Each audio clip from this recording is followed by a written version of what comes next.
We gotta go change stream info. Then I don't have to tell people I changed my number, right? Oh, Yes, Christ. that's exactly correct. Listen. Okay, that sounds great, honey. That's not right. Matilda, hold on. Matilda.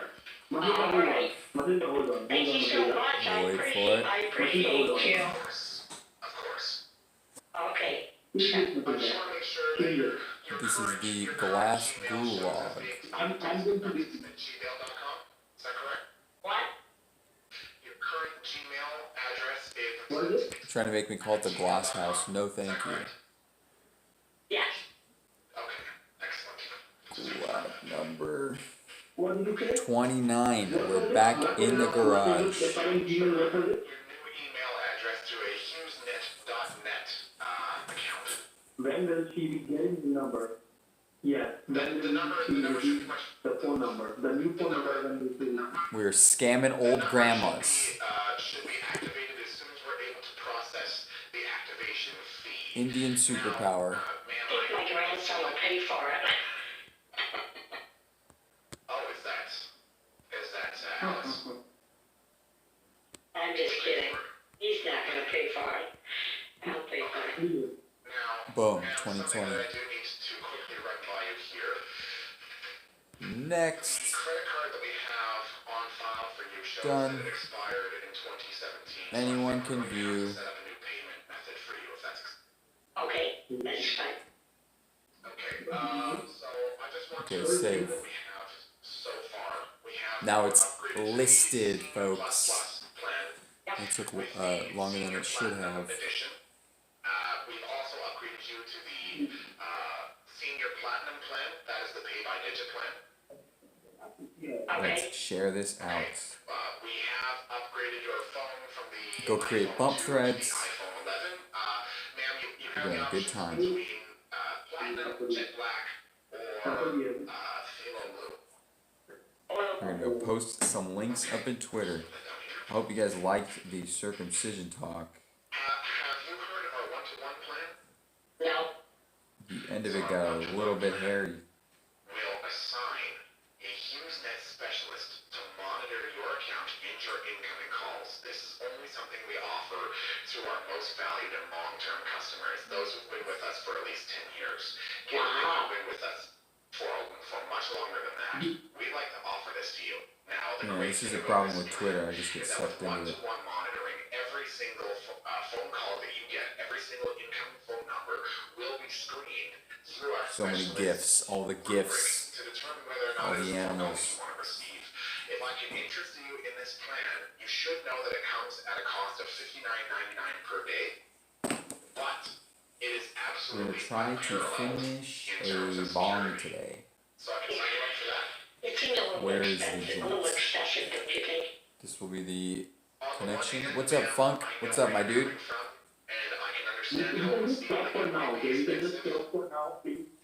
Can we just stop for now, please? Are you left-handed or right-handed? I think we've done this all the time. I'm right-handed. Okay, do you trust your hand? I would say that I do. I'm not sure I Okay. understand the question. Would your hand... Kick Boga, he's hilarious. over- What is up, Watson? Oi, I was listening to my weeb music, but I turned off for the Gulag time. Thank you. for the plan? Dedicated. Dedicated For Gulager. now. So leave it for now. Elementary.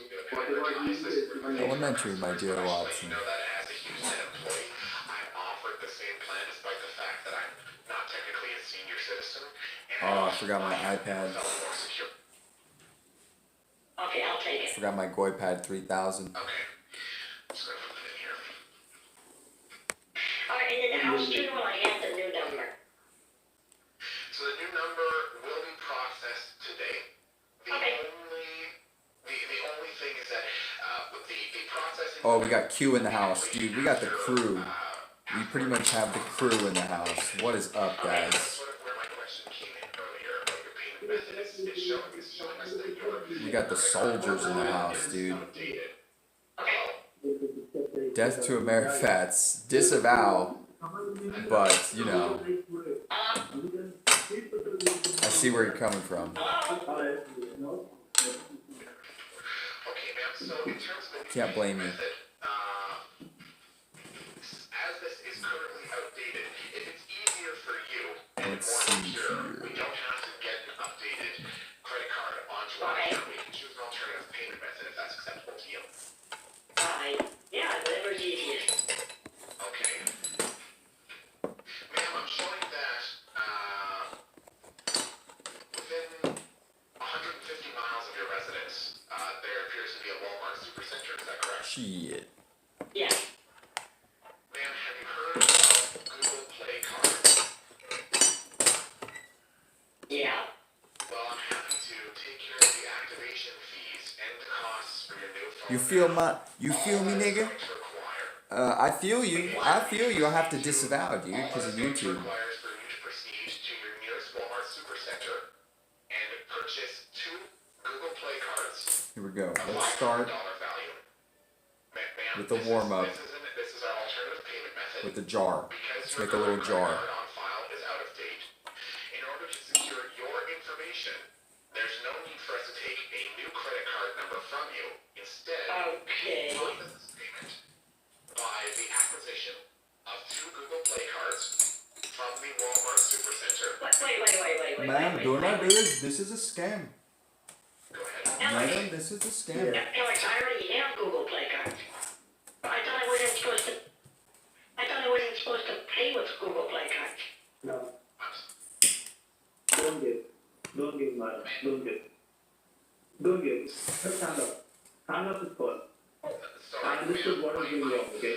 What is going on, I understood. If you are interested, You don't want to change the number. Thank you so much. Thank you. I guess if it's a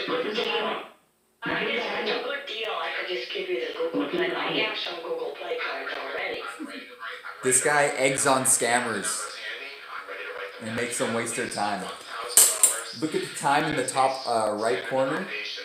It's 21:35. He's had them on the line for 21 hours, Phone number change. 35 minutes. Look up Well, Kit I think it would be Boga. a good deal, because then we could get the new phone number. Wow. Now, Matilda, do you even know? He's using an old lady voice changer. What? He is scamming you, okay? Excuse me? Don't tell him the numbers. Don't tell Beg him. your pardon, sir. Don't tell him. Ma'am, this He's giving me a new phone and a new phone number, just like you said. I can You send understand? this brand new Phalone Blue iPhone 11 to your residence within the next 36 hours. I can ship it out. Expedited postage. All I need for that and Thank to you. change your currently active phone number. Okay. Matilda. Okay, let me scratch him off. Hold on a second. I appreciate all your help. I appreciate your helping me. Hold on a second. I'm standing by your Don't give. satisfaction. It's not He's gonna make the guy go nuts. Don't give. Matilda, don't give. I'll take care of it. I know. Don't worry about it. I know that this is what's best for me to take care of the phone number so the scammers don't get me. You are already made so much of mistake. Today you made mistake. Ma'am, Hold on, sir. This is my family matter. Hold on. Do not utter a word, okay? are you Do not utter a word. Do not utter a single word. Do not utter a single word. Okay? Do Yes, not I got my utter a single computer. word. This is my personal thing. I currently have access to your computer, so I'm able to see. Wait, what? For your protection, If only I had my Rick and Morty and Rainbow cereal. access your computer Okay. just to make. I'm trying to learn some work-related stuff, but I haven't got the soy mental power. Matilda, Yeah, it's hard, dude. did you even realize they are calling you for Those numbers fixing your computer? How is that possible? How is that possible, you mother? Anna, Excuse me. Anna, Excuse me? Ma'am, you never hang up. mind. You stand, you hang up.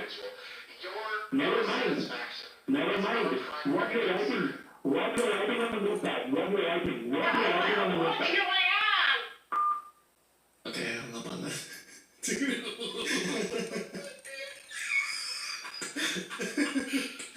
That so upset.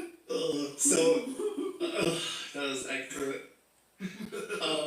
They're writing some nasty words. Okay. So they think that there's another scammer on my computer, and That's I hilarious. figured that would blow their mind. Oh, you did absolutely excellent, my friend. gifts. Do you want to tie it up in any certain way? Like, do you want to actually give me Google Play cards or no? I'm trying to think. I may save that like at some point. Oh, yeah. Yeah, at some point. No pressure. If you want to wrap it up there and then just tell him that you hung up on me or something, that's totally fine. I think it would be really funny at some point. Kid Bogue is such a soy to boy. to give you Google Play cards again, because they'll just get so mad. But Absolutely, man. I'll be here just once again. If you want me for anything, just tell people to come and poke me, and I'll call anytime, man. It was a pleasure, dude. You did fantastic. Absolutely. It was a delight. Good luck. You guys going for another 3 hours. Get to 20. That's the plan, man. Actually, it's not even that far. It's like it's almost 22 hours, so. Yeah. Hell Thank you, buddy. That's fantastic. Hey, I appreciate you. Thank you for doing what you do. Have fun, Chad. I love you. Awesome, Chad. Miles, hey, you too, man. So in passing, they're looking for the other scammer. This guy talks like a soy boy. That there's another scammer, like always on my computer, that's constantly scamming me. Hello. But it's me. I thought you told me to change my phone number. I'll just simply tell you one thing, okay? Simply one thing I will tell you. Okay, I've told you to change the number. You call on the customer care of the HughesNet, okay? Right? Yeah. And by mistaking, you have put the conference to the same person, Jeff, who called you today, who is there in your computer from past 1 week, and Daniel is there, Jeff is there, and I don't know who else is there in your computer, okay? They are all the same company. Listen to me, listen. How can they do that? That's impossible. No. That's absolutely impossible. Madam. Yes, that's very much possible. I'm telling you again and again, every day, every minute, every It's hour. because Do not they stop. are my internet provider. And they're monitoring my calls with the Senior Plus program. Wow. So great. Right? You are trying to be smart, but I no, know. not right. No, it's not right. These guys are such assholes. You're wrong 100%. 100% I don't think you're you wrong. understand. I mean, I've had this phone for years. He had my security. What is up, credentials. White Knight 69? Did you give the Google Play numbers to them? Did you give? I agree. What the Have you fuck? given already? No, I mean, you told me not to. I told you not to. Okay? And Yeah. I told you to hang up, right? Hold on, they're calling So me will back. you Give me talk one with them second. again?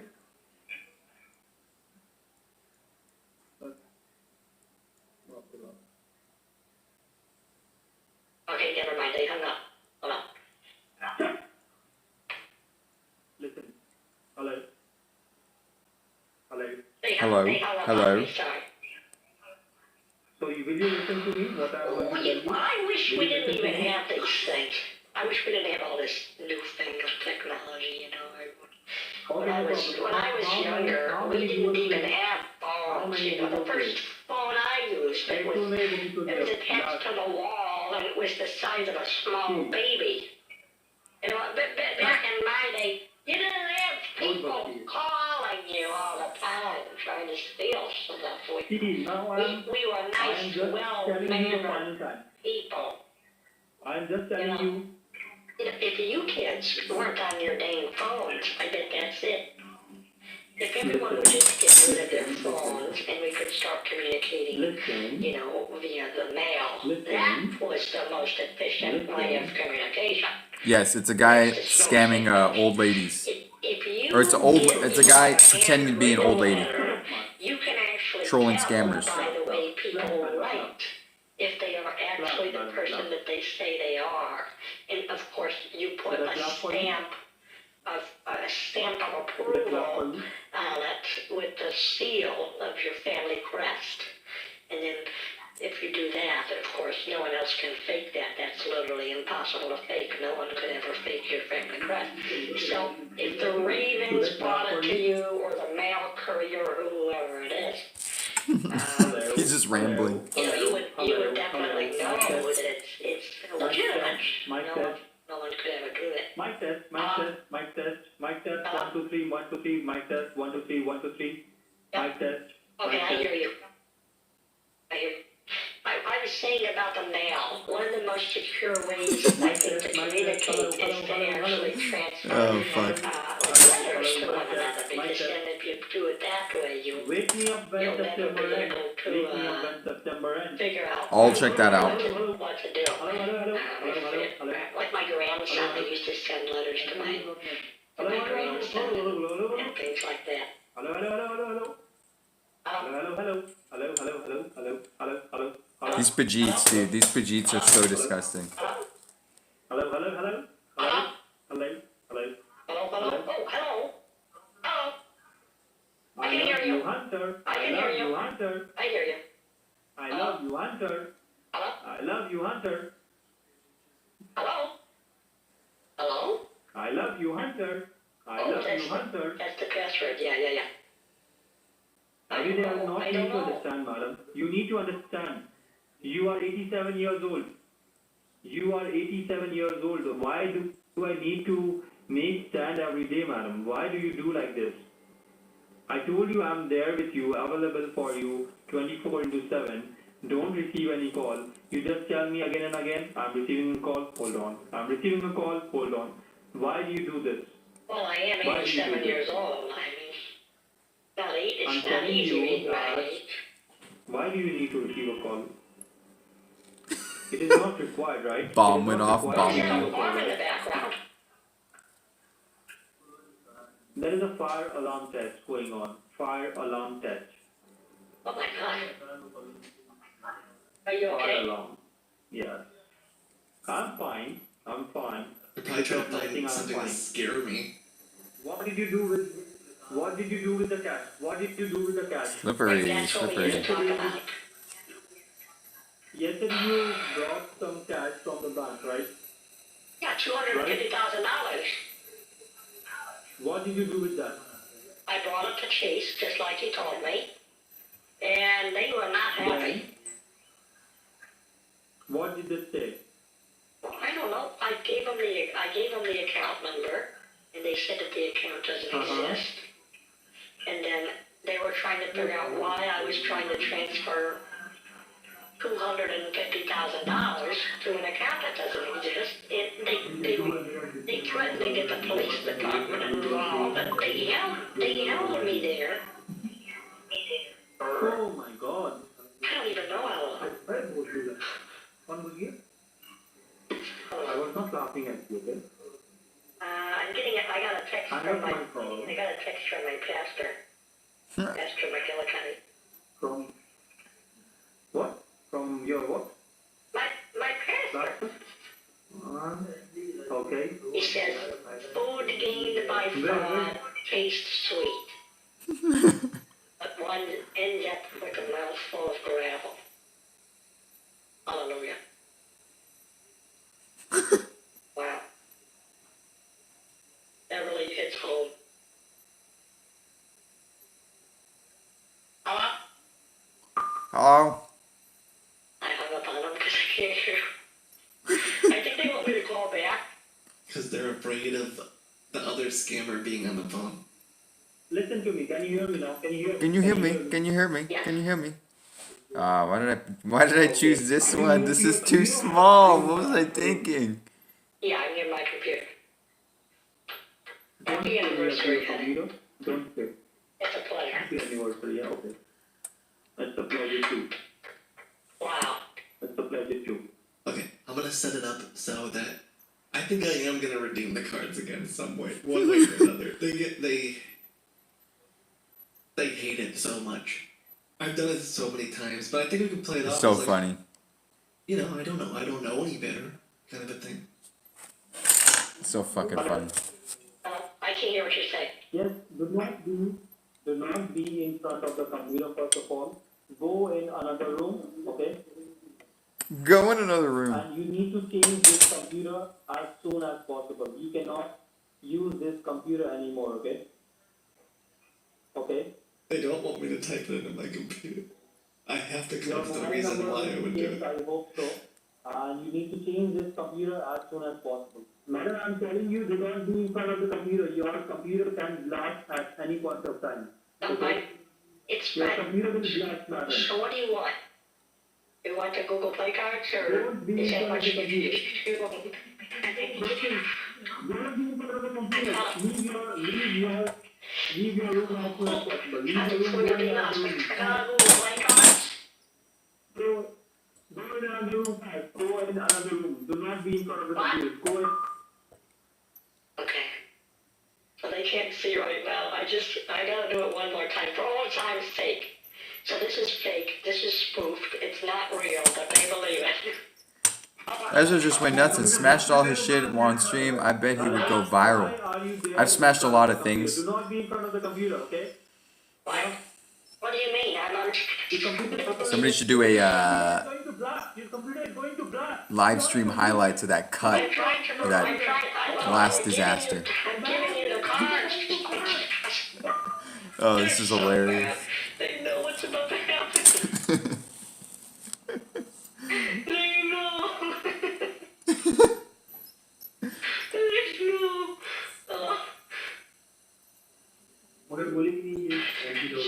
Yes. What are you doing? The computer going to blast. What? Your face will be burned. Yes. Your face will burn. Your face will burn. Alex? He's saying your face will burn. Madam, do not stay in front of the computer. I'm telling you, I'm warning you. These people are so miserable because they're praying to the wrong god. Another room. They're praying to like the death gods. I'm What happened? Why didn't you I'm do? warning you, okay? Your computer might blast. I'm trying to get the code to you. Hold on. I'm trying to redeem the code for you. That's what you said. You want to read a code? Do not call me ever again, okay? Do not call me ever again. What are you talking about? Do not call me. Do not call me ever again, okay? Do not call me, okay? Do You not call said me ever that again. you need the Google code. That's what you told me. If you are going to redeem it, I don't want it. If you tell me over the phone, I want it. If you do on your computer, I don't need it, okay? I don't need it. I don't want, okay? I don't want. I want you to help me. I don't want it. I want you to help me. That's what this whole thing is. I will not help you. I will not help you. I will not help you. I will not help you. Why do not do anything on the computer? So Why scummy. are you being in front of the computer? Why? Well, I thought that's how you give Why are you people being in the, front of it? I thought that's how you give people the Google Play cards. Your computer can blast, madam. Please do not What's be in front of happening the to computer. it? Close the door. What's gonna Close happen the to door it? of the computer room. Close the door. What? Hold on. Weird, can't find the Jerky Boys movie. Close the door. Not now. Close the door of the... Black Titty Lives Matter. Oh, I know more than anyone. Close the door.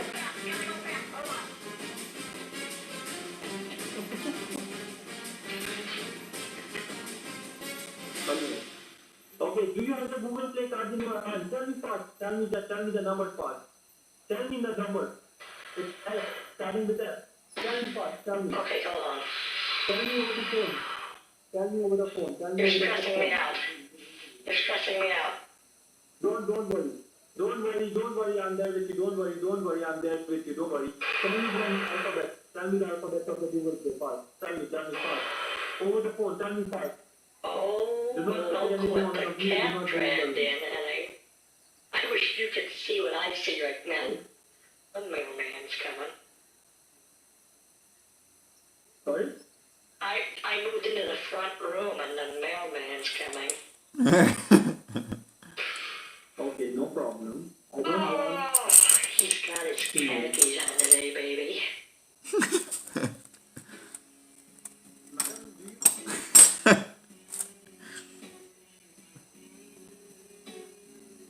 What is there? Tell me first.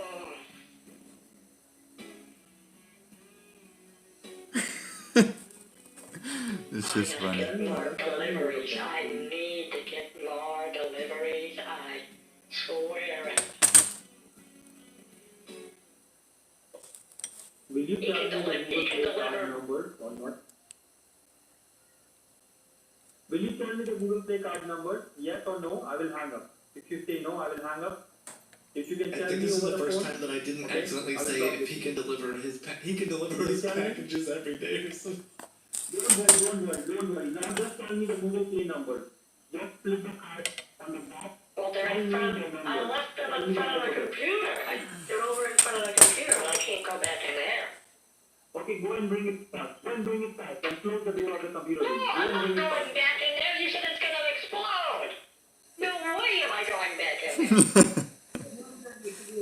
Go and bring it. I don't want to go in front of the Okay, computer. you have an appointment. I need your help. You have an appointment. Safeguarding my $250,000. We've been through this. I'm not joking with you, madam. I'm not joking, okay?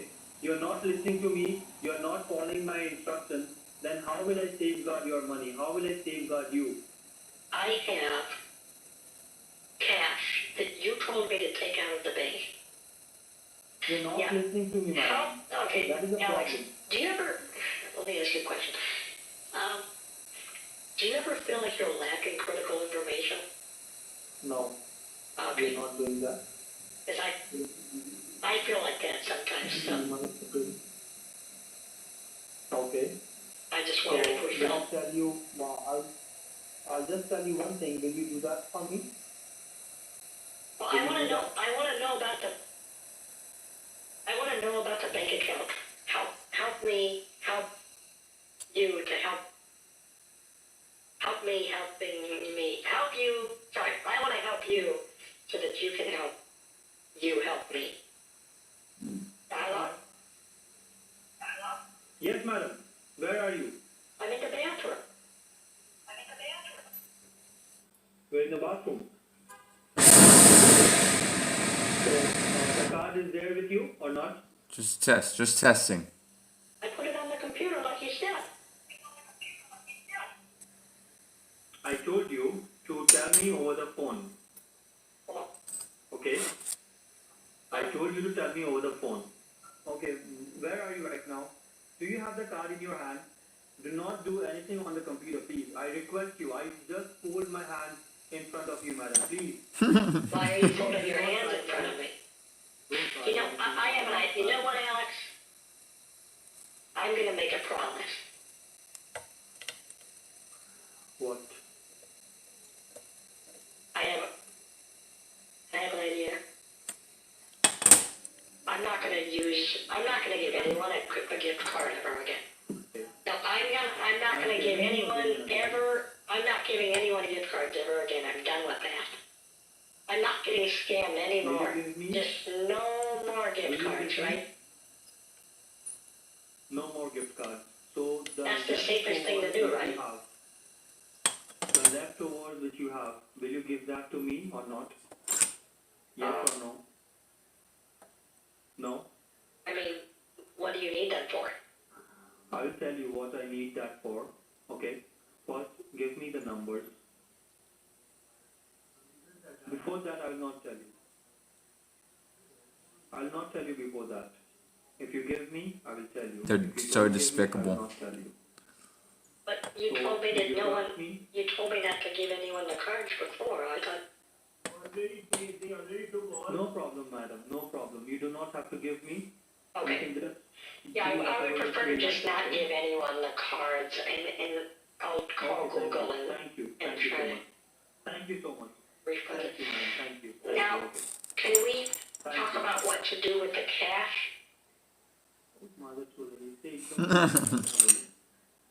Okay. And now He's today cussing I'm at her. going to tell you, you just need to take. You just need to take $5,000. He's like whispering to his boss, how much should 10,000? Like, 5,000? how much can we slide under the radar? Cash. So I want to safeguard, just like you said. You said that Windows can help me safeguard my money. Is that What I right? told you yesterday. What I told you yesterday. I You told said you. Windows will safeguard my cash, withdraw all my money. So I went and I made the appointment at the bank, and I got $250,000 out. This coming Tuesday, I'm getting another $250,000 out. I've wasted hours and hours of my life stressing over this. I want to be safe.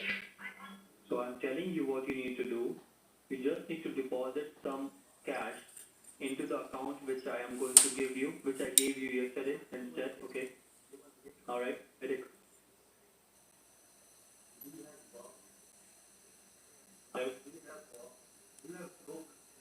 Do you have a book, madam? Yep. Do you have a book? Okay. This Do you part's have gonna a be thick embarrassing. book? Do you have a thick? Listen to this.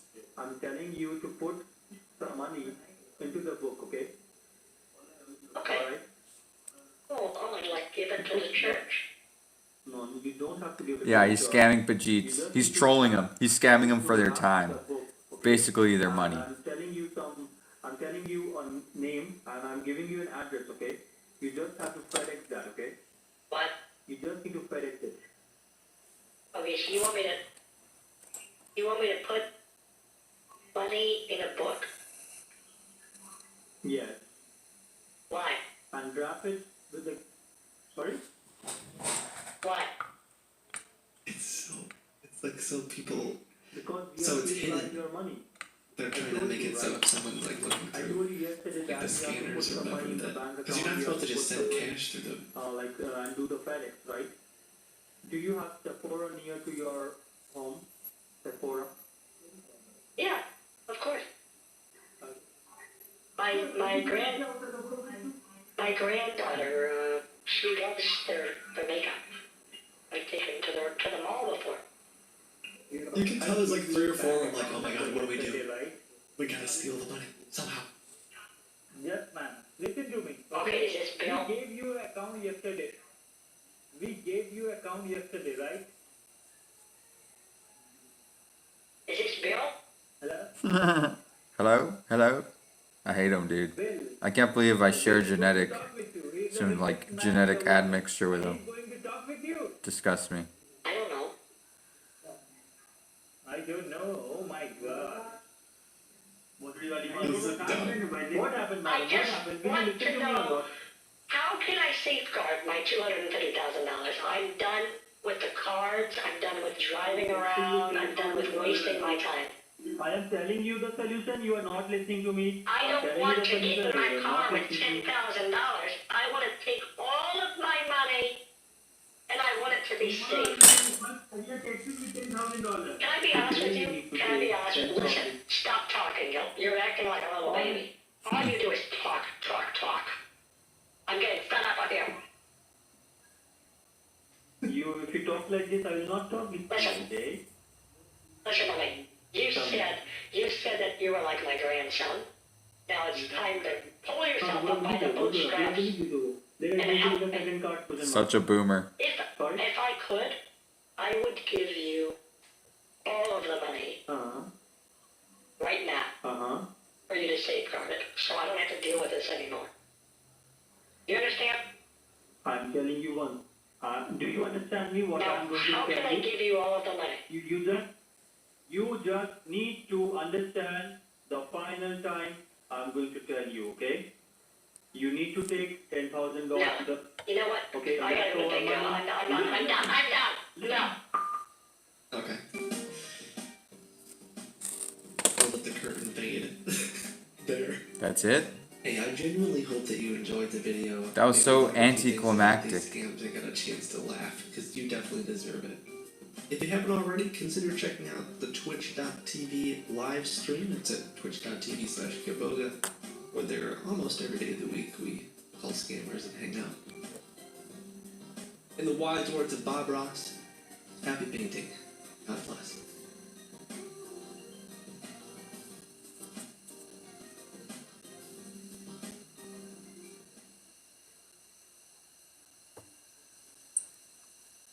That's it for that. 10-hour flat earth. That sounds like something Ultimate TV would post. Doo-doo-doo. Oh man, Al Jazeera. I would like you to consider an offer. Oy vey. Not for sale. I do that every day. There he is. There's that champion. Targeted could potentially be a war crime. So there's a lot going on here in these tweets, but clearly it was came as a little bit of a surprise and I think caught a lot of people off guard, given that you're hearing one side of the administration saying they want to de-escalate, but another side, the president's tweets doing exactly the opposite. Yeah, Gabe, and the White House has notified Congress about the airstrike, but we understand that House Speaker Nancy Pelosi is incensed about its content. Yeah, that's right. The White House sent a letter to Nancy Pelosi and the Congress informing them of the airstrikes. You'd say, why was that happening? Well, that's all part of the war power resolution. So the White House is obligated to, within 48 hours of hostilities commencing, to send a letter informing Congress about why they are doing this. But the letter that was sent to the Congress by the White House was classified, meaning that Congress and Nancy Pelosi cannot release its contents publicly, and she was furious about this. She put out a statement, and I'll read this part of it. She said that this classified War Powers Act notification delivered to Congress raises more questions than it answers. The document prompts serious and urgent questions about the timing, manner, and justification of the administration's decision to engage in hostilities against Iran. It went on to say the Trump administration's provocative, escalatory, and disproportionate military engagement continues to put service members, diplomats, and citizens of the U.S., their lives, and our allies in danger. So Nancy Pelosi echoing the state comments of many lawmakers, quite frankly, saying, why was Congress not notified before these strikes, the assassination of Soleimani and others happened? And now they're saying we should declassify the information so the American people can also know why this happened as well.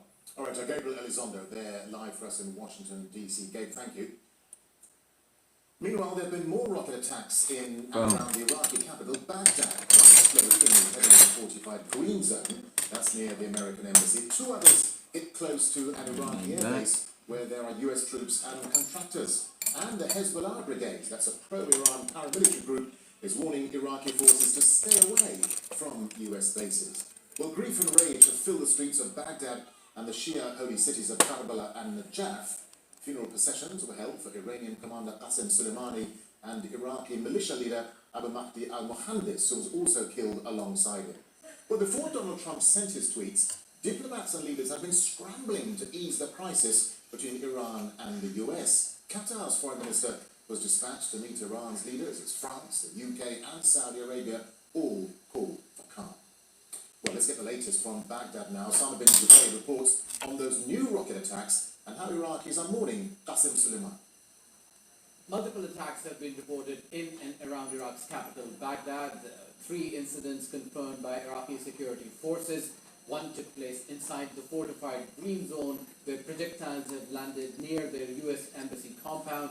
Iraqi security forces launched a rocket attack near the celebrations area inside the Green Zone. Another incident happened in the Jadariya neighborhood, in a residential part of Baghdad, and the third incident north of Baghdad in Salahuddin province in Al-Balad base, where some storerooms were hit. And we've also heard from one leader of the militia, Kataib Hezbollah or Hezbollah Brigade, which has been deemed as a terrorist organization by the United States, that all Iraqi forces should distance themselves from US bases from Sunday onward. So it is a state of high alert for Iraqi security forces as they brace themselves for what they expect is going to be some sort of a conflict.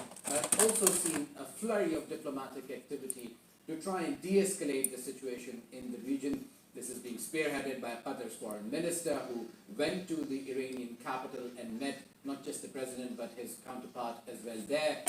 Iran insisting that this attack in Baghdad is a flagrant violation of international norms and law, which is something that we saw in the telephonic conversation between Sergei Lavrov, the Russian foreign minister, and the Iranian foreign minister. That was something that was repeated as well. And throughout the day here in Baghdad, the situation remained tense but calm as protesters mourned the death of their leaders in the Iraqi capital. Their funeral procession took place in here, and then the bodies will be taken from Baghdad to Karbala to Najaf, and Najaf is where Abu Mahdi al-Muhandis will be buried. They turned up in their thousands, angry and somber for the killing of their leaders by the United States. Chanting anti-US slogans, the protesters included families of the supporters of Iran-backed fighters in Iraq. Well, inshallah, God willing, the resistance to defeat the Americans will continue. God And willing. This gathering is a response They to said, American not me. attacks on Disavow. Iraq. And Disavow. victory is coming. Most flags at the funeral of Qasim Soleimani and Abu Mahdi al-Muhandis represent the various fighting groups which constitute the Popular Mobilization Forces. Iraqis see the assassinations as a violation of their sovereignty and of the rules of engagement by US forces.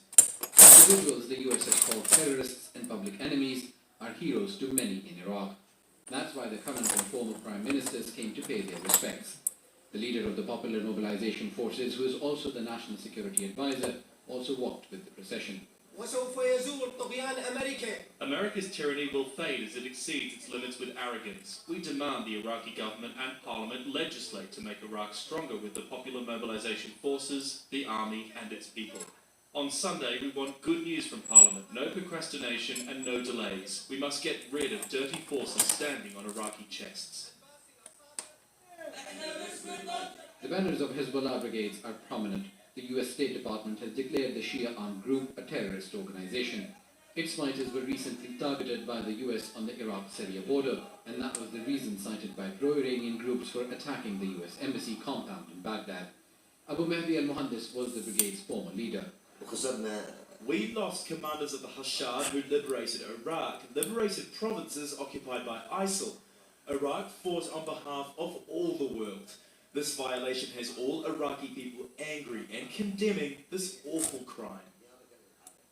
The bodies of the two leaders travelled from holy shrines in Baghdad to Karbala and Najaf, where Abu Mahdi al-Muhandis will be buried, while Soleimani's burial is to take place in Iran.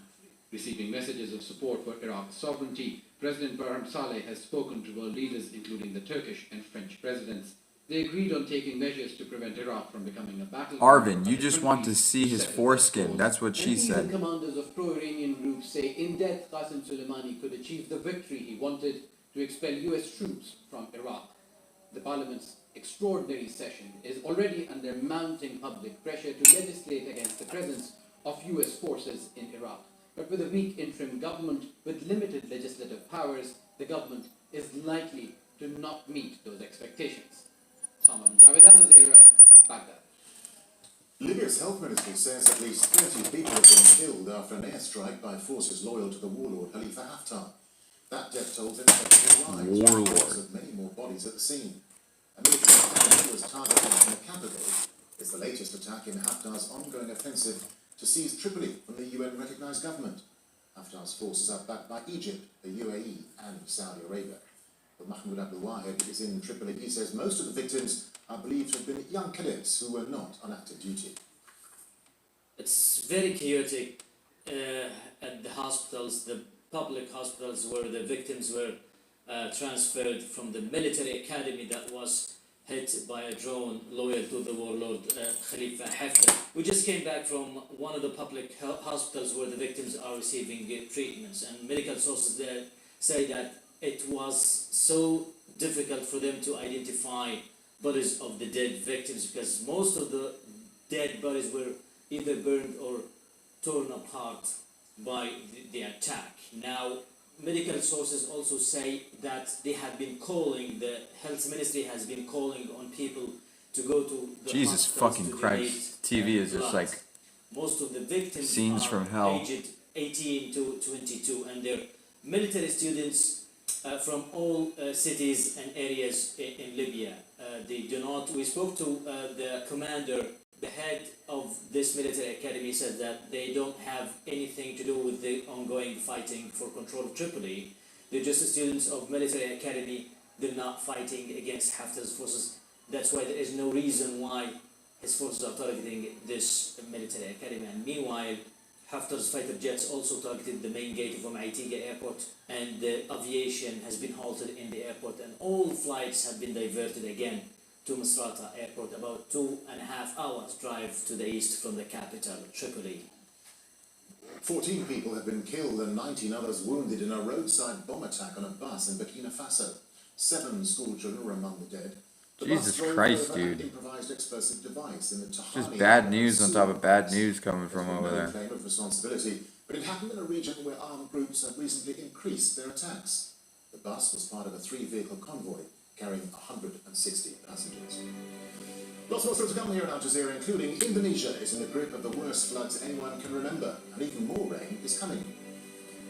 Why is there so much bad shit happening to the Islamic world? In the US election later this year. More on that, stay with us.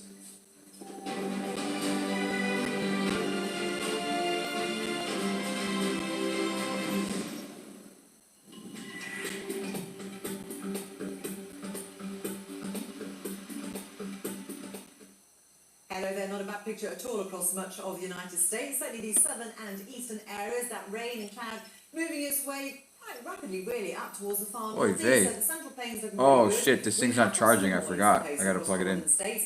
Very strong winds. Also the snow is pushing into the Cascades. And then really it's Sunday. It's about to be the into dead Monday, gulag we see pretty that soon snow, here. working its way further eastwards, but that's really when the rain pushes in, as you can see, quite heavy along those coastal areas. So a wet day in Seattle, but elsewhere a very quiet picture. 13 Celsius in Atlanta. Fairly quiet as well through much of Central America and the Caribbean. 1 or 2 bits and pieces of cloud. We've got some scattered showers really all the way from southern Mexico right there across towards Panama, and also a line of showers working their way steadily through the Bahamas Sunday and on into Monday, taking a few showers certainly into more eastern areas of Cuba.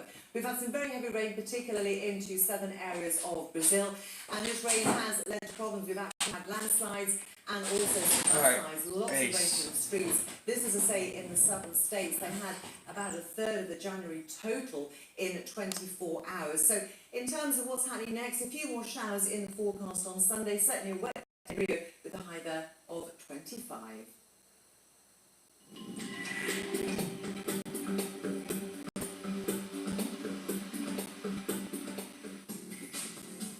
On Counting the Cost 2020, we picked through what could be the hot geopolitical and geo-economic topics of the year, from the most important. I don't think I've ever banned anyone. And we ask if the world can come together to tackle global warming, inequality, and globalization. I've been banned in so many chats. I would love to have one of those guys come in here and try to argue with me.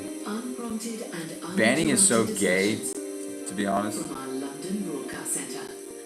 I don't have anything against it. I just would never do it. I think modding is so much more Chad.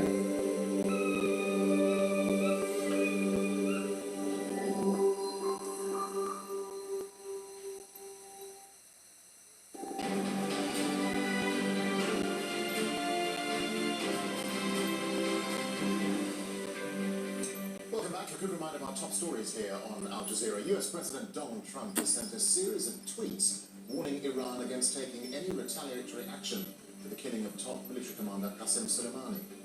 Soleimani was assassinated in a US airstrike in Iraq 2 days ago. And there have been several attacks across Iraq. Targets included Baghdad's heavily fortified Green Zone and an Iraqi airbase where there are US troops. Meanwhile, thousands of Iraqis have attended a funeral procession for Soleimani and the Iraqi militia leader who was killed alongside him. And at least 30 people have been killed in an airstrike on a military academy in the Libyan capital. It's the latest attack by forces loyal to the warlord Khalifa Haftar as he attempts to seize Tripoli from the UN-recognised government. And as tensions mount over Turkey's plans to send troops to support the UN-recognised government in Tripoli, Egypt has been doing military exercises in the eastern Mediterranean. Egypt has warned Turkey that any intervention would only make the situation in Tripoli and the region much worse. Now, cooler temperatures in parts of Australia have given firefighters a brief reprieve after what's been described as a horror day of blazes on Saturday. Blood-red skies can be seen along coastal communities in New South Wales. Hundreds of properties are thought to have been destroyed across New South Wales and Victoria. And the death toll this fire season has now risen to 24 after one man was killed while defending a property. But authorities say mass evacuations prevented major loss of life.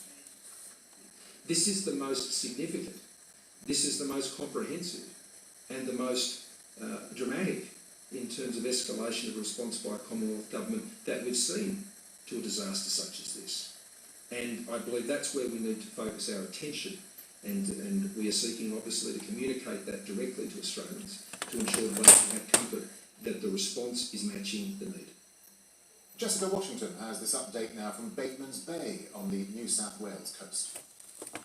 Conditions have eased in many parts of Australia, but of course crews are still battling fires in New South Wales, in South Australia and in Victoria, but they are making the most of these cooler temperatures and lighter winds to take control of some of the fires which are burning across this area. Now, yesterday here on Saturday in Australia was described as a horrific day. The damage is yet to be assessed, but it's estimated that at least hundreds of homes would have been My destroyed. pussy dry. This particular region of Australia, it's not just New South Wales which is suffering, but Victoria, South Australia. There are also fires burning in Queensland and Tasmania, although not as severe as what is happening in these three key states. Now, we do understand that conditions are favourable in most of these states. There's even a bit of rain here in New South Wales and Victoria, but it's along this south coast region that the situation is still incredibly dangerous. This is an issue which will go on for some weeks ahead. There's just been a town that's not too far from here along the south coast region in between Victoria and New South Wales. That whole town has just been evacuated, so still an incredibly volatile situation. And while a lack of rain has worsened Australia's situation, too much of it just I don't know what I want to do with Indonesia this. has brought the worst flooding and landslides in decades. Entire communities have been buried and at least 60 people have died. And more rain is on the way. Priyanka Gupta reports.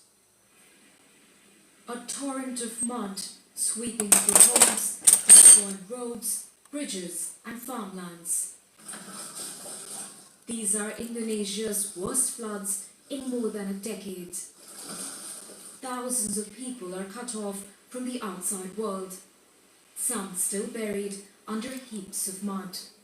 Help is arriving, but it's too slow, and there's not nearly enough for those who've lost everything.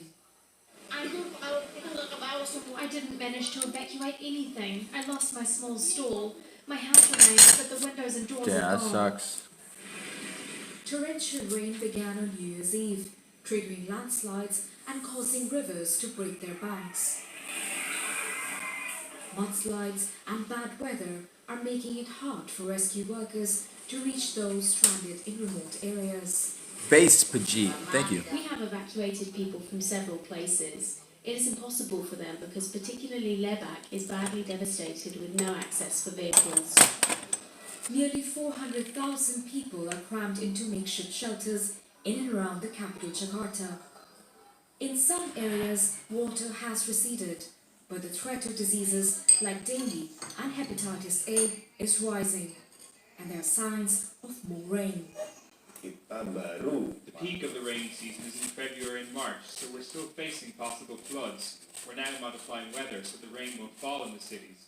For the people whose houses are flooded, we hope they'll stay in refugee compounds so we can monitor their health and reduce possible disease. President Joko Widodo has blamed delays in flood control infrastructure for the devastation, and as these floods show, the effects are being felt by the cities most vulnerable. Al Jazeera. China has replaced its top representative in Hong Kong as protests there are about to enter epic moment. State media says the head of Beijing's liaison office, Wang Xiaomin, has been removed. It's the first major reshuffle since the demonstrations began in June last year. Florence Louis explains why Beijing's liaison office is important. It's supposed to promote communication between China and Hong Kong, so it's effectively a bridge between mainland China and Hong Kong, and it promotes and coordinates pro-Beijing candidates. Now, it has sometimes been accused of overstepping its jurisdiction. Just as an example, in the 2004 Legislative Council elections, the liaison office was accused of mobilizing members of the pro-Beijing interest groups and housing associations to support the pro-establishment party. And since 2010, the liaison office has often been a target for pro-democracy protesters.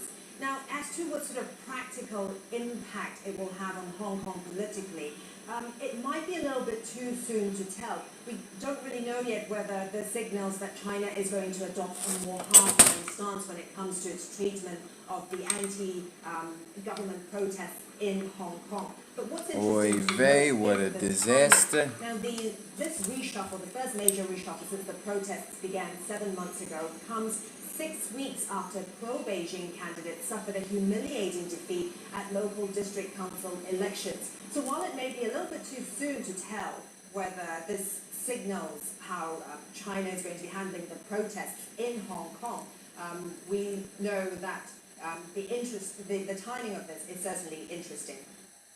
Now, the fate of at least 700,000 undocumented immigrants who were brought to the US as children could become one of the defining issues of the 2020 presidential election. President Trump is trying to end a program that temporarily protected them from deportation. The Supreme Court is set to make a decision on their future, just months before Election Day. Andy Gallagher reports. Norma Ramirez was 5 years old when her parents brought her to the US illegally. She says that she didn't feel different growing up, but like hundreds of thousands of others, she's undocumented, scared, and uncertain about the future. I didn't have a social security number. Bro, she's a big old fat girl. Send her back. It felt really devastating because I had done everything right. I was, a model student. In You didn't apply for 2012, citizenship. President Barack Obama introduced the Deferred Action for Childhood Arrivals, or DACA policy. She had plenty of time to apply for citizenship. Immigrants. It gave people like Norma the right to work and apply for student loans. It also gave her a 2-year reprieve from possible deportation. That ended when President Trump cancelled the DACA policy in September of 2017. This one. Claiming DACA recipients, also known as Dreamers, are hardened criminals. Now the question of whether the president acted lawfully is before the conservative-leaning Supreme Court, with a decision expected by June. Essentially, what the administration did, and what we're trying to argue to the court, is that they didn't take into account the impact that rescinding DACA would have on hundreds of thousands of people and their communities. For activist and DACA recipient Maria Perella Sanchez, a recent Princeton graduate, the stakes and the future couldn't be higher. For someone to have that kind of power to affect Should say Jew life under it. thousands of lives, Absolutely. that is so vital to me. As the presidential election looms, it's voters who may ultimately decide the fate of Dreamers. If the Democrats win back the White House, the president could reinstate the program even if the court rules the decision was illegal. But unable to vote, all most undocumented immigrants can do is watch, wait, and hope for the best. Andy Gallagher, Al Jazeera. Spain's acting Prime Minister has promised that solving the Catalan dispute will be his top priority. Pedro Sanchez is seeking Parliament's backing to form a government. To do this, he needs Catalonia's largest separatist party to abstain. They've agreed not to vote against him. Catalonia's illegal attempt to break away from the rest of Spain in 2017 has caused the country's worst political crisis in decades. Todos sabemos que es necesario un diálogo. Dialogue must start by recognizing one another, attending to each other's reasons. There is no other way to resolve this conflict. There is no other way than a dialogue that takes place within the law. The law on its own, as we have seen, is not enough. The law is sufficient. Dialogue is the road. Well, shortly after, thousands of protesters took to the streets of Madrid, accusing Sanchez of being a sellout. Demonstrators say the Prime Minister has betrayed them by securing a deal with the Catalan separatists. Rights campaigners in France say hundreds of migrant children and teenagers are sleeping rough on the streets of Paris, many of them alone. As winter temperatures plummet, they're urging the government to do more to help. Natasha Butler reports now from the French capital. It's a cold night in Paris, and these young children and their families are spending do more it for outside. immigrants, Goy. Most people here are asylum seekers who say they fled violence and poverty for a better life in Europe. But few imagined that they'd end up on the street, relying on charities for survival. This 6-year-old girl is from Iran. Her aunt says they've been homeless for months. We have so many problems. We want to send her to school, but we can't as we don't have a home. These children and their mother, who didn't wish to be identified, are from the Democratic Republic of Congo. Send them back. I don't know what to do. My children are 5 and 8 years old. I want them to go to school. It's so painful for me to see others go, but mine live in the street. Amir is one of a group of volunteers helping the families. He understands them better than Amir, most. send him back Turkish too. refugee, he arrived in France 2 years Oh, ago as God. a teenager and was homeless. I was very rich. My father had a factory, he has a mine. My mom was a university teacher. She wrote 2 books. And when I come to US, I'm really shocked. When you come here, you are stuck. You cannot move, you cannot back. In the north of the city, rows of tents and makeshift shelters are crammed along the ring road.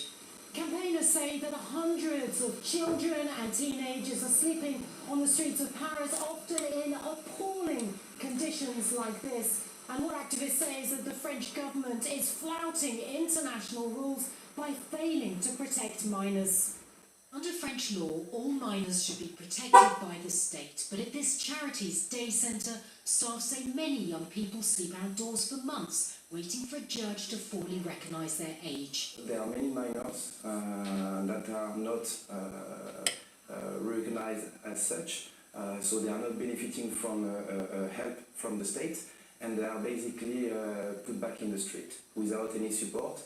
After more than a year, a judge has finally ruled that this Afghan teenager, Ahmed, is a minor. Now I become, I think... Doesn't even look like a minor. Doesn't sound like a minor. Day after day, I become good life. The French government says it wants to crack down on illegal immigration and has tightened its laws. But the authorities' tougher approach seems to deny basic human rights to some of the most vulnerable. Natasha Butler, Al Jazeera, Paris.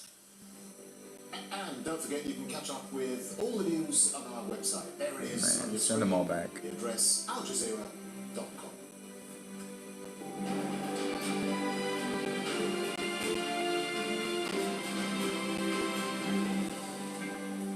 All right, time for a quick check of the headlines here on Al Jazeera. US This is a President big Donald Trump schnauzer. sent a series of tweets warning Iran against taking any retaliatory action for the killing of top military commander Qasem Soleimani.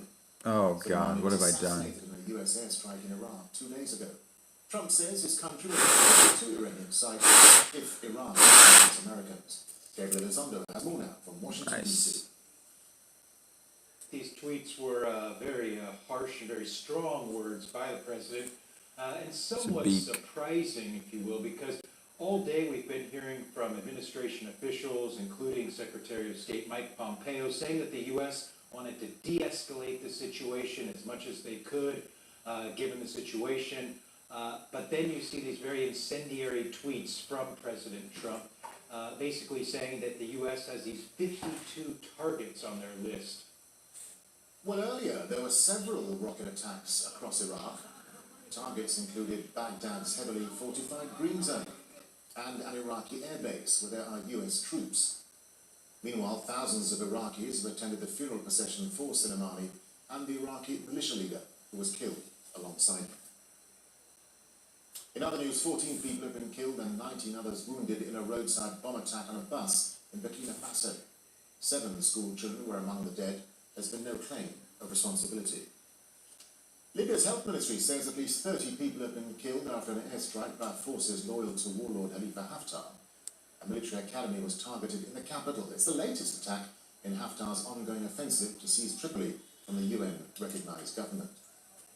And cooler temperatures in parts of Australia have given firefighters a brief reprieve after what's been described as a horror day of blazes on Saturday. Hundreds of properties are thought to have been destroyed across New South Wales and Victoria, but authorities say mass evacuations prevented major loss of life. And tens of thousands of Indonesians are stranded in emergency shelters after some of the worst floods and landslides in years devastated entire communities. The death toll stands at 60, but that's expected to rise, and more rain has been forecast. Well, those were the headlines. The news continues here on Al Jazeera. After counting the costs, stay tuned. Thanks for watching. Bye now. Capturing a moment in time. Snapshots of other lives. Providing a glimpse into someone else's world. Witness on Al Jazeera.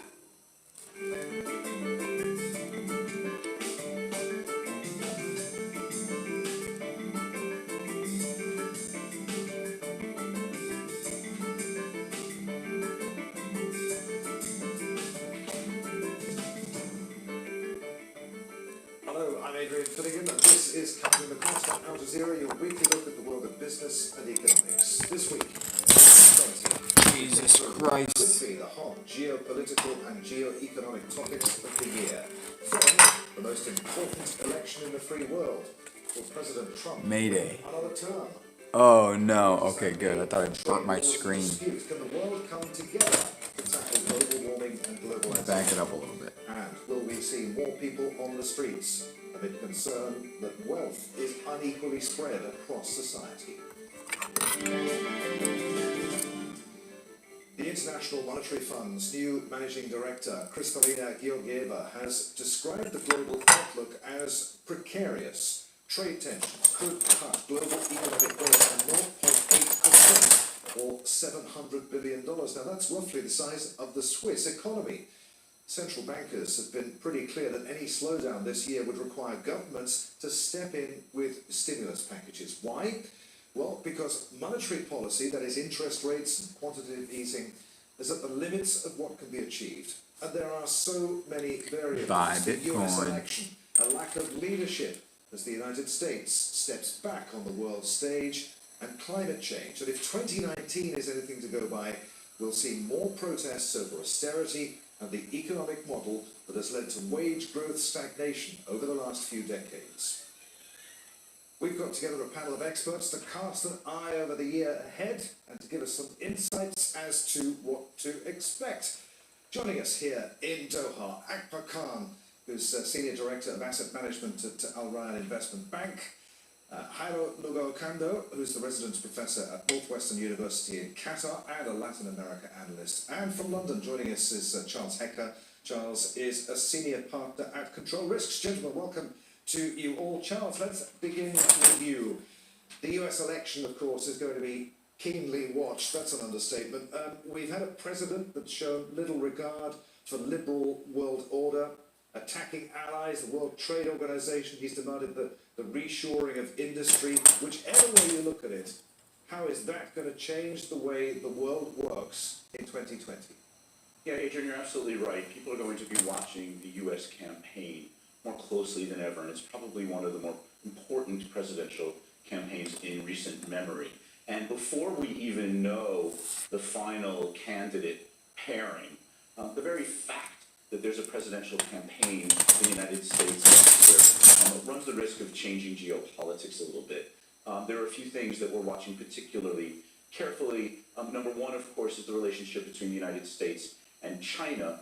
The U.S. economy is fragile and facing a bit of a slowdown, and you think that that might force the president's hand to sign some sort of at least preliminary trade deal with China. The risk there, though, is that the deal could be superficial and won't hold up to scrutiny. If the president doesn't sign a trade deal with China and the trade conflict escalates, that presents another set of both economic and political risk.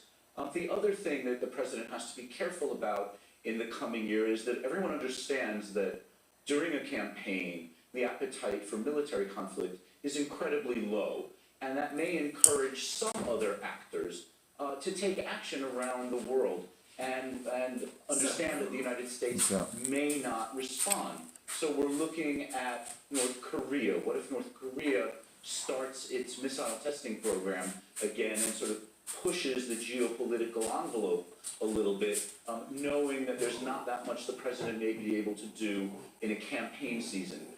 Same thing in Iran. Perhaps Iran may consider some sort of tactical military activity in the Gulf, with the understanding that the United States will have its hands tied in terms of how strongly it can respond militarily during the campaign season. Akbar, for most of 2019, there was tension in the Middle East. When isn't there? But it seemed to be much higher this year. It ratcheted up throughout the year. Then we had those attacks on the oil facilities in Saudi Arabia, and suddenly everything's much quieter. So globally, when you have nations that have had disputes with each other, resolutions which are sustainable are generally those where the solution actually comes from the players involved. There are some cases where external help or arbitration can provide a solution, but those are generally the exceptions.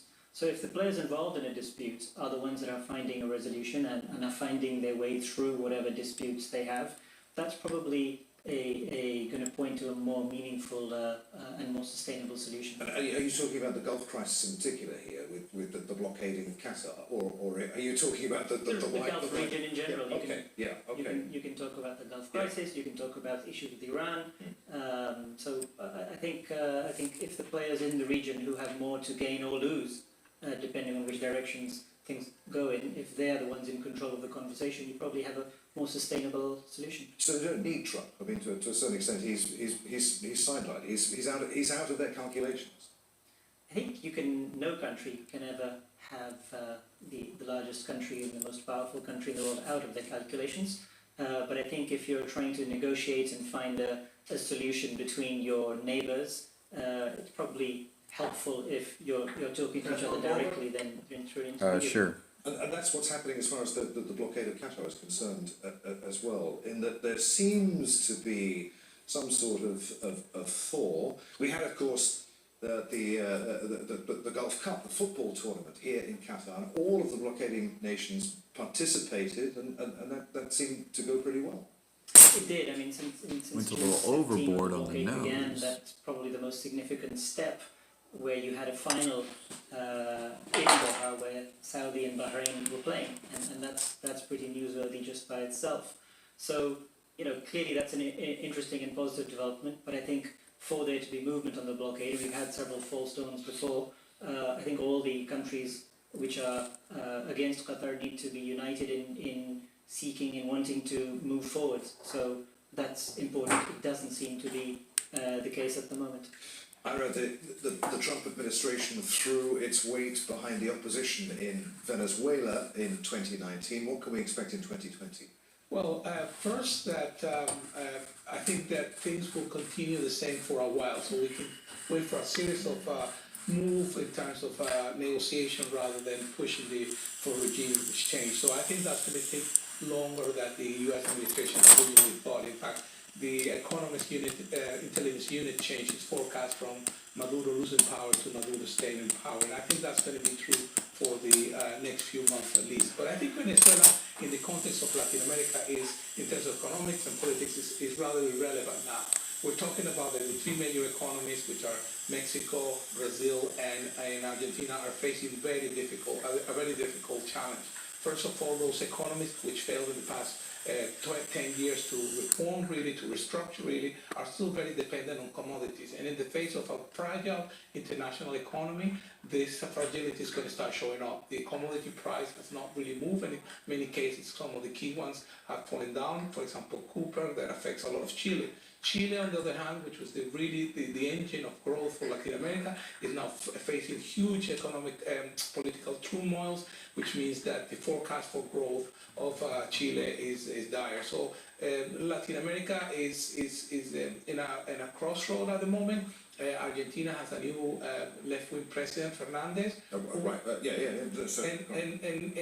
Fernandez is going to have the room of maneuver that Néstor Kirchner had. There's nobody now like Chavez did in his time to buy the bonds from Chile, they from Argentina. They have huge debt, and they will probably have to go to the IMF again, and this is going to be very unpopular because that goes against all the promises he made to the campaign. In Brazil, Bolsonaro has failed to reduce significantly the deficit and is facing huge problems with the pension, and that's not moving either, and he's starting to see his base to erode. So there are big challenges ahead for Latin America. Indeed, there are. You don't paint a very rosy picture. Let's go back to London and Charles. In 2019, Charles, we saw street protests around the world. We were talking about what was happening in Chile and elsewhere in Latin America. It's hard to think of a time that there has been such universal outrage at the political classes over climate change, over inequality, over wealth distribution. How's that going to play out in 2020? Yeah, you're absolutely right. I mean, I think you have to cast your mind probably all the way back to the 1960s to see a time when almost the entire world was convulsed with social unrest, driven by sort of social and economic and political causes. And while all of the social unrest we've seen around the world this year has had different triggers. Most of the underlying themes are exactly that, as you pointed out. It's climate change, it's income inequality, it's creeping authoritarianism around the world, all kinds of social and political challenges. For 2020, the risks are several. First, that this will continue and will worsen.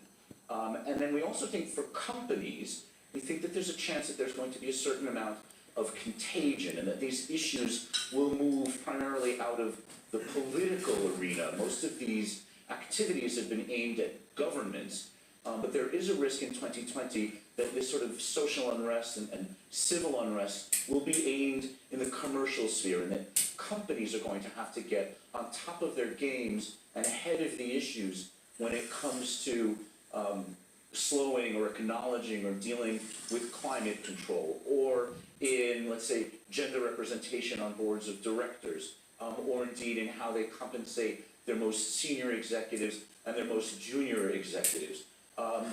Companies are being forced to take stances on issues like gun control.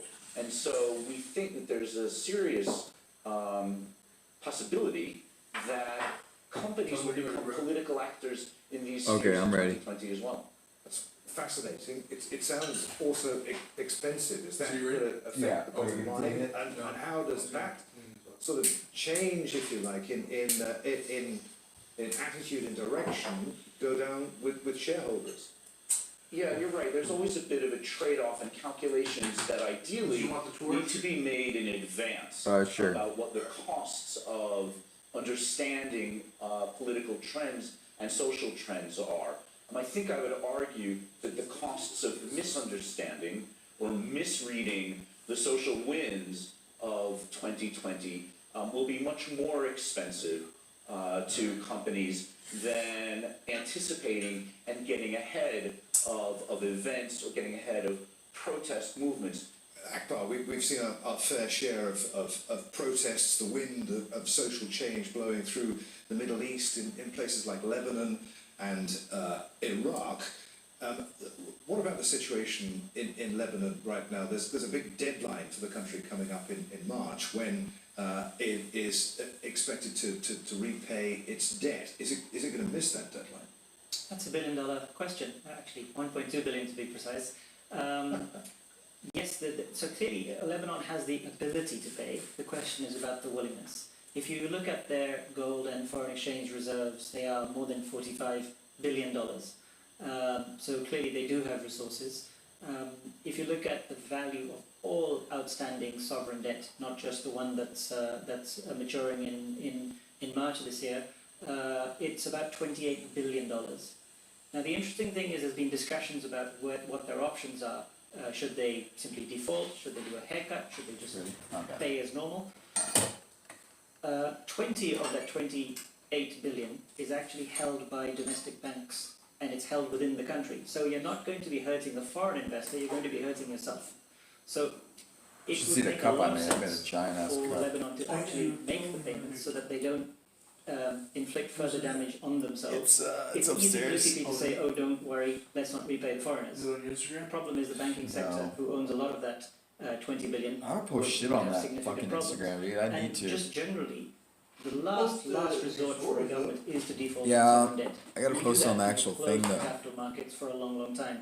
You make repayments. You then have the leave the door open that at some time in the future you may actually go back and tap the bond markets again and raise the bond. But that would be closed if they were to do a default. So from our perspective, it makes a lot of sense for them to make that repayment. They have the resources. Let's see what they do. And Ira, you mentioned the new leader in Argentina. To what extent is there a similarity between Argentina and what's going on in Lebanon now? How will he balance the budget there? How will he deal with these calls, these street protests for an end to austerity? Well, it's. I don't think there's going to be an end of austerity, despite the rhetoric that he used during the campaign. I mean, no politician goes to the IMF for their own will. You know, it has a political cost. So when Macri, the previous president, went to IMF, he had to delay for some of the reforms he had to do early on an early stage, and he had to pay that. And it's going to be the same with Fernandez. The difference this time with the Peronismo in power, contrary to when Nestor Kirchner originally came to power, is that in that time, the Venezuelan government was very wealthy and they bought the bonds, so Argentina didn't have to go to the IMF. Argentina now will have to go to the IMF. The situation, their national accounts are very weak. They will have to go, and that is a very big challenge, because when you come to power promising that you're going to want to do that, and then you end up doing that, then that's going to be the big problem. Well, unless we see a big bailout from China, which I really doubt.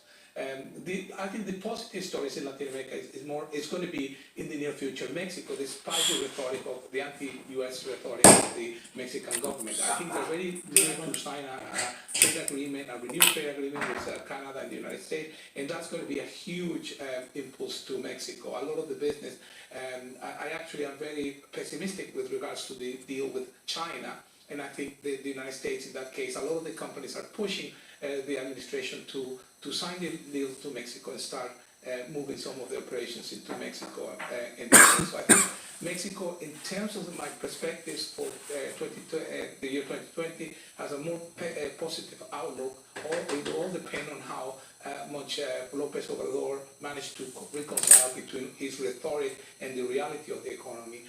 But more on the south in the continent, Brazil, Argentina, and others will have a much more difficult time next year. I want to talk some more about China in just a moment. But first, Charles, let's turn our attention to the global economy. The risk of recession in 2020, is that off the table now, or are we expecting a slowdown? Well, you know, for our political and economic forecasting, we work with a company called Oxford Economics, and Oxford tells us that the risks of a potential recession in 2020 are rising, but that is not the most likely scenario. And so far, we do not forecast a global economic recession. I mean, that said, global economic growth next year is going to be sort of in the 2.5% area, under 3% globally, and that 100%. Is grindingly slow.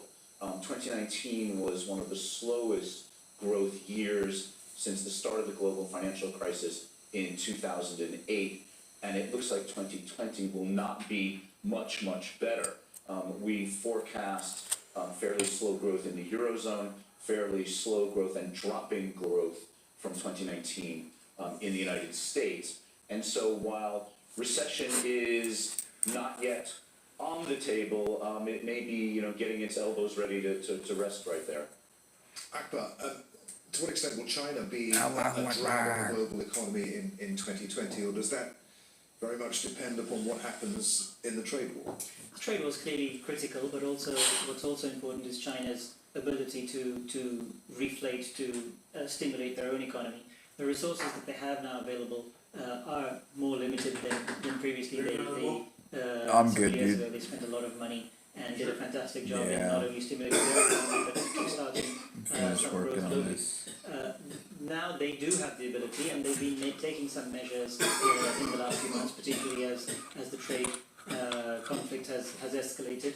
We would assume that would continue, perhaps not quite as powerfully. But also, as Charles was saying earlier, we have an election coming up in the US later this year. Politically, it would be expedient for the US equity market to be rising ahead of that. For that to happen, you need to have some positive That fool, bro, that fool's ripping Burke off. The trade dispute should be de-escalating. On that basis, if 2019 is when China bore the brunt of the slowdown, I think he probably has a bunch of shit, from though. a basis effect, some growth in 2020. Do you agree with that? Is the trade war de-escalating? I mean, you look at how you were talking about how China is extending itself economically throughout the world. Well, actually, in Latin America, they're actually Let's snitch on that faggot. And one of the reasons they're in South America is they burn their hands. In the case of Venezuela, they invested over $25 billion in over, not almost anything has been paid, and this was in exchange of oil, and the oil supply has... A gamma male. He looked like a gamma male, he said. The only people that, for example, Venezuela is That's paid hilarious. are the Russians, but not the Chinese, so Like they your lost a typical lot of money in place of Venezuela. Brazil has started to reduce and limit the foreign investment from China in that country. Let's see what the new government in Argentina does, but what you can see is China is not as intense in terms of investment as it was or as it is, for example, in Africa. So I think in Latin America they have less of a geopolitical investment and less of a return, and that's probably hitting back home. And I totally agree that they have less resources now to go into the spread of investment. What'd you guys do today? Trying to change your politics. I think the Chinese government authorities on the ping have become more savvy, business savvy, so they're making investment less. What time are you gonna leave to the farm tomorrow? And more to get returns on the short term. So no one's gonna be there? Let's go around Here, and it's on 11ish, 10ish. monetary policy. Charles, are we seeing a limit to what monetary policy can and can't do? Will governments have to step in 2020 with fiscal policy? Yeah, I think that's a problem on a couple of fronts. I mean, our view is that monetary policy has basically sort of run its course and may not be able to do what's expected of it in the coming year. That's one problem. The second problem is that in the event of a serious recession or in the event of any kind of serious economic shock in 2020, we're very concerned that there will be a lack of coordinated policy response around the world. I mean, we're looking at a period where politically and militarily multilateralism is under enormous pressure. And we think that that's probably also the case economically as well. And so in 2008, 2009, when you had fairly close and important policy coordination between the Federal Reserve and the Bank of England and the European Central Bank, Bank of Japan, for example, we're a little bit worried that in the event of serious economic problems in 2020, you're just not going to get that sort of policy alignment, whether it's monetary policy or fiscal policy. These multilateral solutions are going to be much, much harder to come by. Akbar, would you agree with that? Well, we've had $15 trillion worth of investment, if you like, or spending from central banks globally since the financial crisis began, and the result has effectively been a lost decade. So it hasn't really done a great deal, apart from a massive inflation asset crisis, which has led to inequality, which has led to political problems, which is, so we will see where that's actually ended up leading. It has got to the stage where you can only stretch a piece of string that far, and we do, and the central banks, and while the central banks have been working overtime in cutting, in easing monetary policy, it's allowed governments and politicians to basically be asleep at the wheel, not putting in the reforms that are needed, not making hard decisions about fiscal spending. You can only, I think the central banks, I do agree, I think the central banks have pretty much got to the end of where they can. If we need to somehow stimulate us out of this tepid growth and this global economic slumber, then we're going to have to have some spending and, more importantly, some reforms. And that means we now have to worry about politicians, not central bankers. Okay, and who coordinates the politicians? I mean, the world we're living in at the moment with Who's in here? Got 6 soldiers in here. Wasp, Virgin Glass Gulag versus Chad Curry Corner. You guys think we should call it the Curry Corner? You know, the things tend to be cyclical. If you look at the long history of these things, I totally agree with my colleagues here of Get lost, their views. I would think that, for me, more as from the political Can I be your side, ESOL at BF? is the erosion of trust. There's so much in terms of tangible things that governments can do when they, for example, inject money or quantity easy to the economies. But what really quantity easy does to the rest of society is it generates trust, and that trust is simply not there anymore. And that is a really big problem and challenge for all governments to try to recover that trust from people. So even if we get another crisis and governments intervene massively, in my view, it will have little effect because people just don't trust. And if that trust is not there, that's the basis of economic growth and economic prosperity. The fact that people do trust, and that's the big challenge ahead.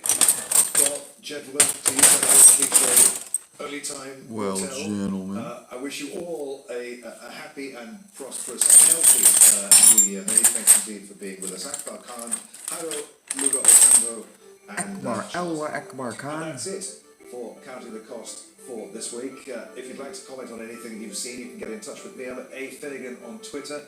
Use the hashtag AJCTC when you do, or you can drop us a line. CountingTheCost@AlJazeera.net is our address, and as always, there's plenty more for you online at aljazeera.com/CTC. That takes you straight to our page, and there you'll find individual reports, links, even entire episodes for you to catch up on. But that's it for this first edition of Counting the Cost of 2020. Thanks for being with us. I'm Adrian Finnegan from the whole team here in Doha. Bye for now. The news on Al Jazeera is next.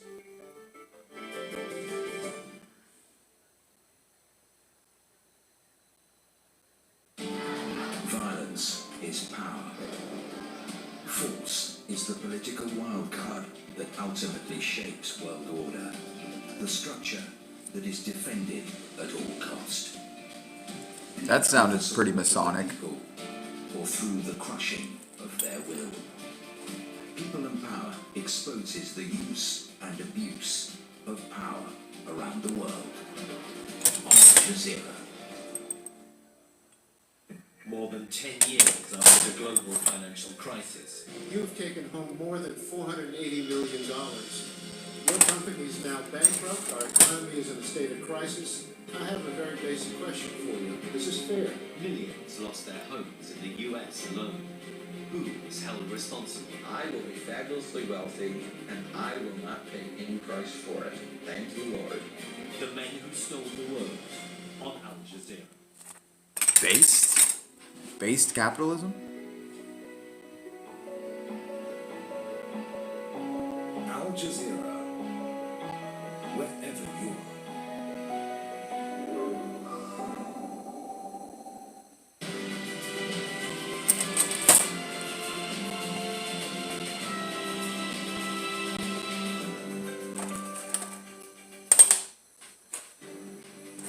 Donald Trump says 52 Iranian targets are lined up if Tehran retaliates for the assassination of its top military commander. There's some gematria in that. Revenge is exactly what mourners demanded as funerals were held for Qasem Soleimani and others killed in Iraq.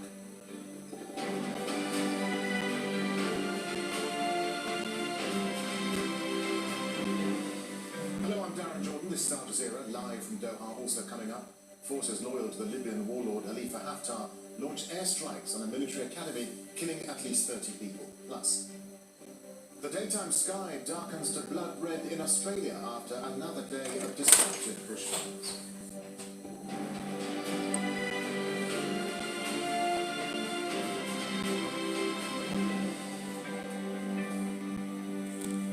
Donald Trump has issued a stark warning to Iran, threatening to hit dozens of targets inside the Islamic Republic if it retaliates for the targeted killing of top commander Qasem Soleimani.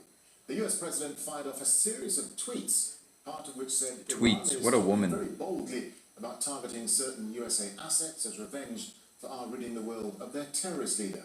Let this serve as a warning that if Iran strikes any Americans or American assets, we have targeted 52 Iranian sites, and those targets and Iran itself will be hit very fast and very hard. The USA wants no more threats. Well, let's cross live now to Gabriel Elizondo, who joins us now from Washington, D.C. Gabe, so President Trump releasing a series of tweets warning Iran about any response. What more has he been saying? Yeah, pretty incendiary tweets, actually, because in some of those he mentioned that some of these 52 sites that apparently the Americans have on their radar ready to hit in Iran should Iran retaliate against the United States for the killing of Soleimani. He said that some are important culturally to Iran, indicating they could be World Heritage sites, perhaps. Jesus, Iran what a has over piece of 20 shit. those in the country, and that in of itself, targeting a cultural site such as that, would be a war crime. So this is incredibly incendiary tweets by Trump, but he's really doing this in a way as Dude, the Trump. administration is really struggling to Fucking come up Trump, am I with right? Pumping messaging Bitcoin though. here, because Bitcoin all at day on Saturday, 7,500 we've been hearing almost. From administration officials, including Secretary of State Mike Pompeo, who have said that the U.S. is trying to de-escalate the situation. Nevertheless, you have these tweets from Trump that are doing exactly the opposite. Meanwhile, on Saturday, the White House did send a letter to Nancy Pelosi in the Capitol, Speaker of the House. It was a letter that basically outlined why these airstrikes took place, killing Soleimani, and it was the administration is obligated to send this letter within 48 hours to Congress, but Nancy Pelosi was not happy with it because it was classified, meaning the information in it could not be revealed publicly, and she feels, as do many Democrats, that the administration needs to be more forthcoming on exactly what was the intelligence that led to this very this strike. And in the letter, in the statement from Pelosi, she says, "This classified War Powers Act notification delivered to Congress raises more questions It's gonna look than pretty it cool. answers." So, Thinking I should put little black there dots. because, Little black a lot of dots. suspicion and a lot of questions being asked and doubts Is this on black? what exactly is the intelligence that is leading America down this Yeah. path right now. Yeah, Gabe, but the New York Times is reporting enough. that Pentagon officials were stunned when Trump chose the most extreme option of killing Soleimani when other choices were given to the president. Yeah, this is really remarkable. The New York Times has an article. Wow, what a and piece of administration garbage. Officials are telling the New York Times Trump is such a piece that, of trash. Trump was presented with what's called a menu of options by the Pentagon. This is normal procedures here in situations like this. And these are options for the U.S. to retaliate militarily after the U.S. Embassy was attacked in Baghdad. Trump was apparently watching those images of the fires outside the embassy walls, and he was infuriated. When Pentagon officials presented Trump with these menus of options, there were things such as striking I was so fucking Iranian mad. ships, striking Iranian missile facilities, or even perhaps more strikes against Iranian-backed militias. And also on that list was a strike directly against Soleimani. Administration, Pentagon officials did not expect Trump to select that option, killing Soleimani, but that's exactly what Trump said that he wanted to have happen. He apparently made that decision late on Thursday. It forced the Pentagon to scramble to try to find Soleimani. When the Pentagon found out that he was on his way from Damascus to Baghdad, they had an unmanned drone over the Baghdad airport monitoring the situation. And when they saw Soleimani getting his What a piece of shit, dude. He just did it on a whim to get the heat off of him and for the others. fucking thing. But based on these, what the sources are telling the New York Times is the Pentagon did not expect Trump to make the decision to specifically target and assassinate Soleimani. It should be said that two previous U.S. presidents, George W. Bush and Barack Obama, both at some points during their presidencies were also presented with the option to assassinate Soleimani. Both of those presidents, former presidents, declined to do so. They said no because they were worried about the ramifications of that. They said it was too risky. Trump clearly made a different decision. All right, Gabriel Elizondo there live for us in Washington, D.C. Gabe, thank you. Meanwhile, there have been more rocket attacks in and around Baghdad. One exploded in the heavily fortified Green Zone. That's near the American Embassy. Two others hit close. Ezra, voting for Bernie. You better believe it, son. And contractors. I need him to And the forgive Hezbollah my brigade, student that's a loans. pro-Iran paramilitary group, is warning Iraqi forces to stay away from US bases. Well, grief and rage have filled the streets of Baghdad and the Shia holy cities of Karbala and Najaf. Funeral processions were held for Iranian commander Qasem Yeah. Soleimani and Iraqi militia leader Abu Mahdi Tanda? al-Muhandis, who was killed alongside. Well, before Trump sent those tweets, diplomats and leaders have been scrambling to ease the crisis between Iran and the US. Qatar's foreign minister was dispatched to meet Iran's leaders as France, the UK and Saudi Arabia all call for calm. Well, let's get the latest now from Baghdad. Osama bin Javed reports on those new rocket attacks and how Iraqis are mourning Qasem Soleimani. Multiple attacks have been reported. Nej minutet mäter 10 kan. Baghdad, 3 incidents confirmed by Iraqi security forces. One took place inside the fortified green zone where projectiles have landed near the US Embassy compound. Iraqi security forces calling it a rocket She's trying to attack, press me, homie. Near She's the, trying to press me about the celebrations temperature out area here. inside the green zone. Another incident happened in the Jadariya neighborhood in a residential part of Baghdad, and the third incident north of Baghdad in Salahuddin province in Al-Balad base where some storerooms were hit. And we've also heard from one leader of the militia, Kataib Hezbollah or Hezbollah Brigades, which has been deemed Oh, a yeah, I heard a terrorist crack. organization by the United States, that all Iraqi forces should distance themselves from US bases from Sunday onward. So it is a state of high alert for Iraqi security forces as they brace themselves for what they expect is going to be some sort of a reaction. We've also seen a flurry of diplomatic activity to try and de-escalate the situation in the region. This is being spearheaded by Qatar's foreign minister, who went to the Iranian capital and met not just the president but his counterpart as well there.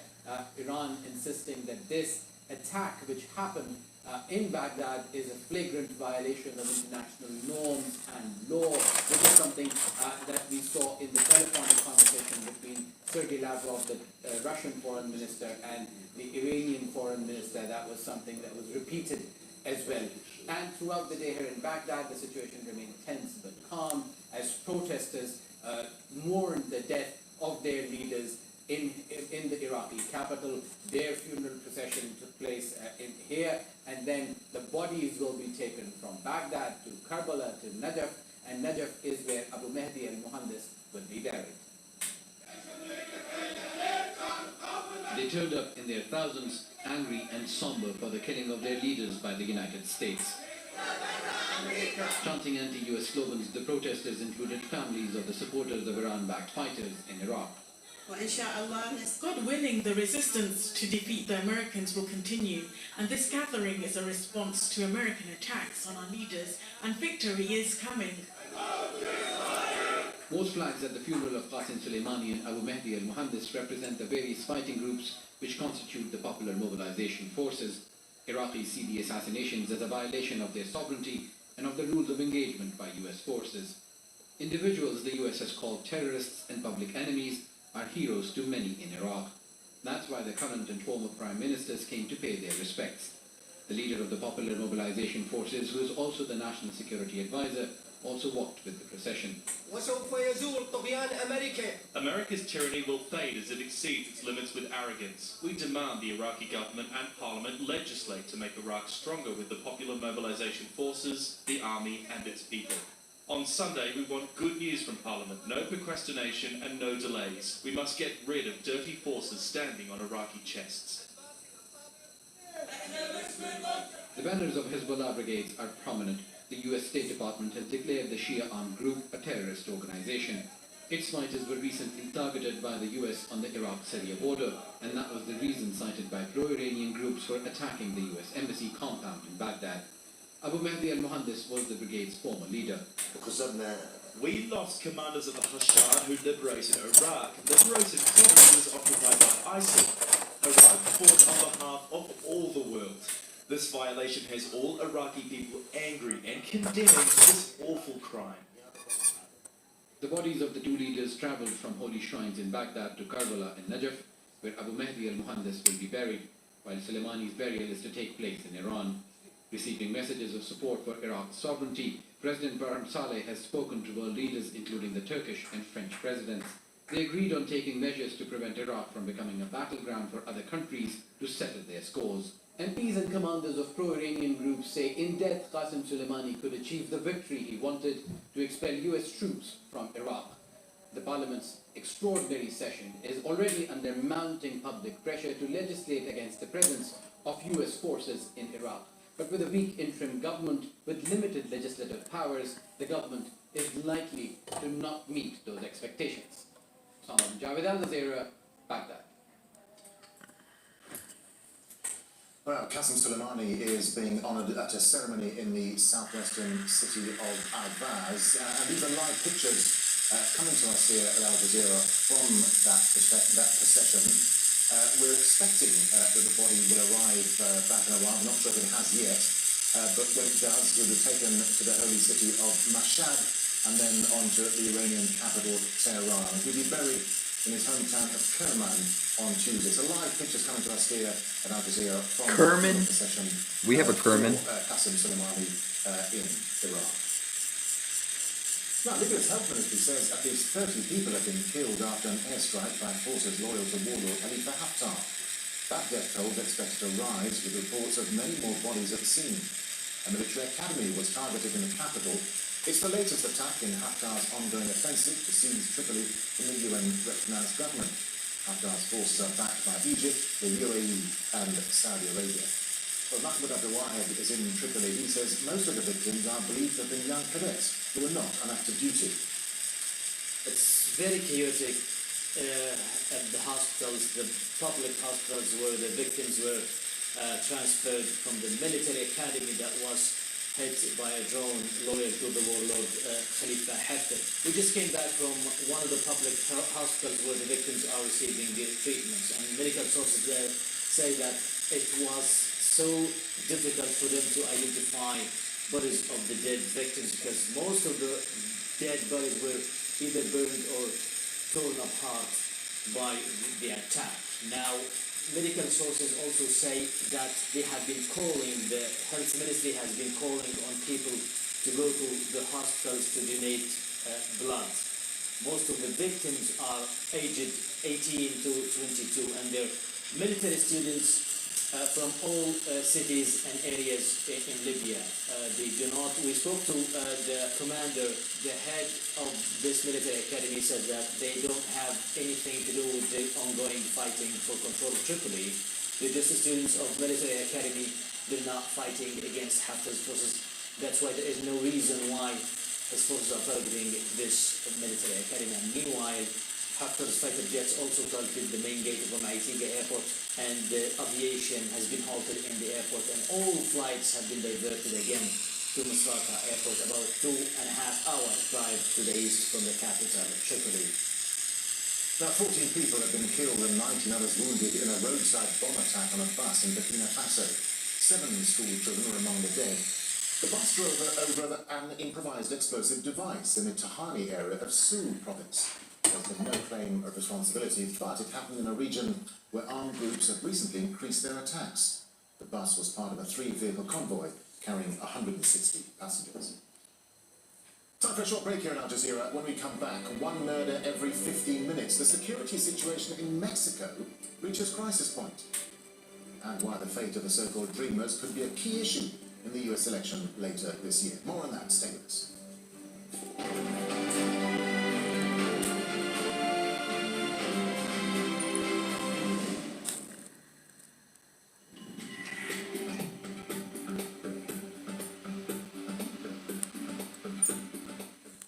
Hello there, very inside the picture across the northern sections of the Middle East. We've got rain, we've got snow, and some of that rain is going to be fairly heavy over the next couple of days. You can see this dark blue line here work its way across into the southern and western areas of Iran. At the same time, of course, bringing those rain showers across into Bahrain, central areas of Saudi Arabia, and also some rain showers across into Doha. Fucking weather in Bahrain. More northern sections, but there's a system in the eastern Cool. end of the Med that by Monday really begins to increase some very strong gusty winds, particularly through this eastern end of the Mediterranean, but at least by then those showers beginning to die away, certainly across the Arabian Peninsula. Meanwhile, across central areas of Africa, we've got some fairly active weather here, particularly across the Democratic Republic of Congo, out towards Gabon as well. For the next couple of days, that's where we'll see some of these heavier showers. And then further to the south, we've also got the usual activity here, particularly into Madagascar, some pretty strong showers here for the next couple of days. It's been pretty wet now for the last week or so, and as you can see, we've got plenty of rain showers working their way generally across into Namibia, and also eventually some showers across into Botswana. All the while, we've got one or two scattered Oy showers vey, in I heard a central crack. and eastern areas of South Africa, but pretty good into Cape Town, and warm as well, with a high of 23. Went too low.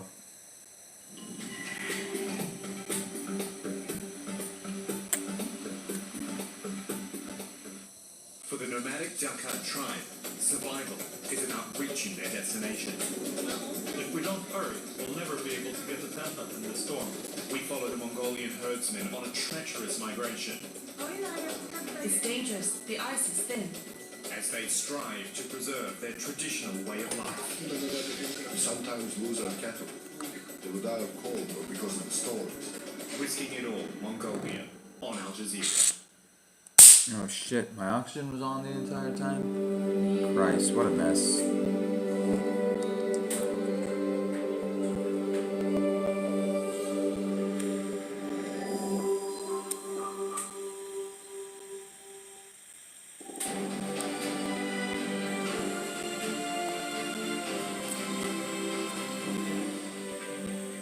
Welcome back. A quick reminder of our top stories here this hour. US President Donald Trump has sent a series of tweets warning Iran against taking any retaliatory action for the killing of top military commander Qasem Soleimani. Soleimani was assassinated in a US airstrike in Iraq 2 days ago. There have been several attacks across Iraq. Targets included Baghdad's heavily fortified Green Zone and an Iraqi airbase where there are US troops. Meanwhile, thousands of Iraqis have attended the funeral procession for Soleimani and the Iraqi militia leader who was killed alongside him. At least 30 people have been killed in an airstrike on a military academy in the Libyan capital. It's the latest attack by forces loyal to warlord Khalifa Haftar as he attempts to seize Tripoli from the UN-recognised government. Now, cooler temperatures in parts of Australia have given firefighters a brief reprieve after what's been described as a horror day of blazes on Saturday. Blood-red skies could be seen along coastal communities in New South Wales. Hundreds of properties are thought to have been destroyed across New South Wales and Victoria. And the death toll this fire season has now risen to 24 after one man was killed while defending a property. But authorities say mass evacuations prevented major loss of life. Well, Jessica Washington joins us in Bateman's Bay. That's on the New South Wales south coast. Jessica, so just bring us up to date. How are things looking there now?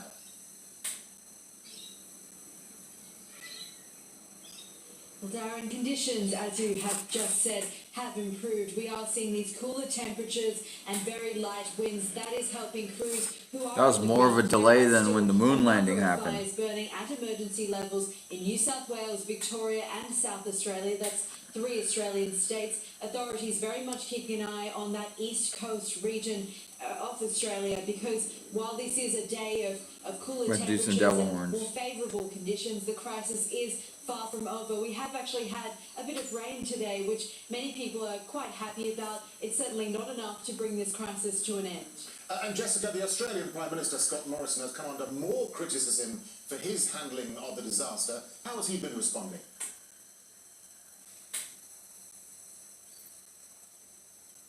Darren, it's quite interesting when you think that just a few months ago this Prime Minister was being an election by a landslide. You wouldn't think that that's the case now. The amount of criticism that is being levelled at this Prime Minister is pretty extraordinary. Just a few weeks ago, this Prime Minister took a holiday to Hawaii while this crisis was unfolding. Since Scott Morrison returned from that holiday, there has been much more criticism levelled at him. He made a decision yesterday to call in army reserves to help with this bushfire effort. It's not that that decision itself is being Hopefully the other one goes just as good. been implemented. We've just heard that actually the fire chiefs themselves weren't told about that decision. And on top of that, the Prime Minister has rolled out an advertising campaign promoting the way that his government has gone about this bushfire process. Many people have said that it's insensitive for him to try to politically capitalise while houses are being destroyed and while lives have been lost. All right, Jessica Washington there in Bateman's Bay in New South Wales. Jessica, thank you. Thank you, Jessica. Now, China has replaced its top representative in Hong Kong as protests there are about to enter an 8th month. State media says the head of Beijing's liaison office, Wang Zhamin, has been removed. It's the first major reshuffle since the demonstrations began in June last year.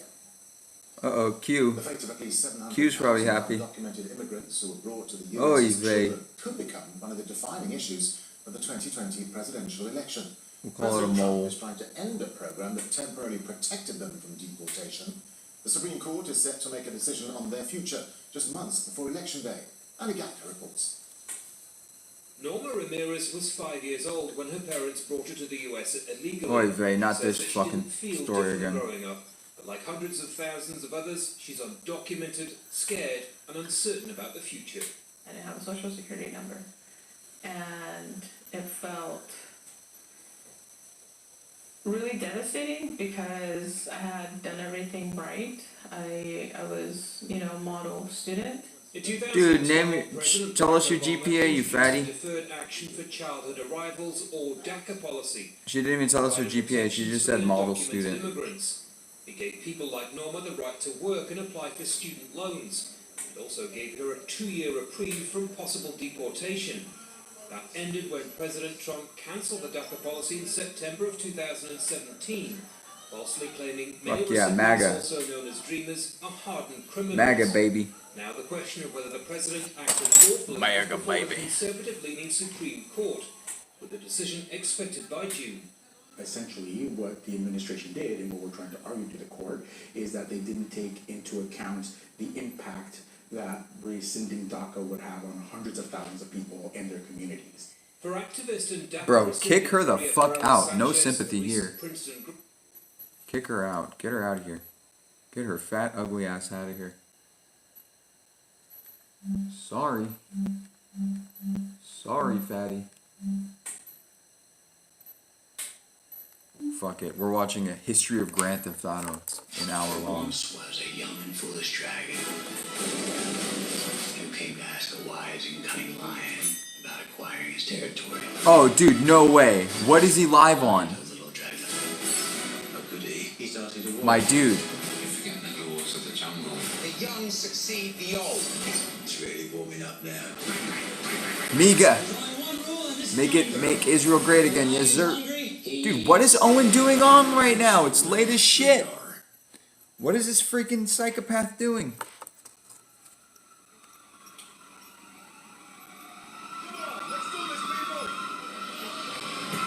But Big Bear, it's not 10:30. Why are you live? Dude, Big Bear needs some money right now. That's what that means. He needs some shekel-ronies.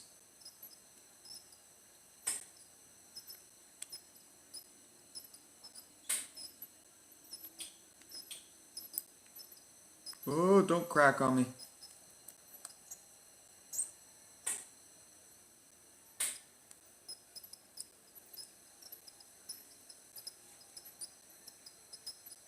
Impromptu piano. Oh god, is it just cringy ass piano? If it is, I don't even know if I want to watch.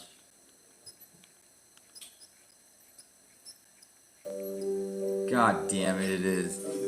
Oh my god, not this fucking song again, dude.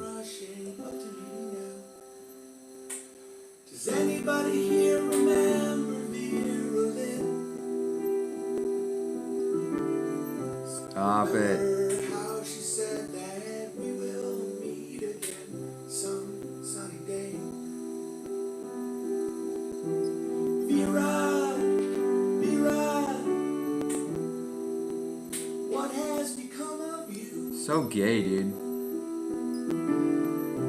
Does anybody else here feel the way I do? I can't believe this works on boomers. Night after night, going round. Cringiest human on earth. Agreed. Here's what we got so far. The eyes are gonna be crazy. I'll show you an update tomorrow. Place to stay. Enough to eat. I'm gonna point out the horns. Somewhere on your own shop, safely down the street, where you can sneak out Is that a rabbi pipe? It's gonna be. your doubt and fear. But what's more, no one ever disappears. You never hear their standard issue kicking in your door. Mother, do you think they'll drop the bomb? On to the one of 4 other songs he knows. Mother, do you think they'll like this song? Nope. Hate it. You made me hate it, Owen.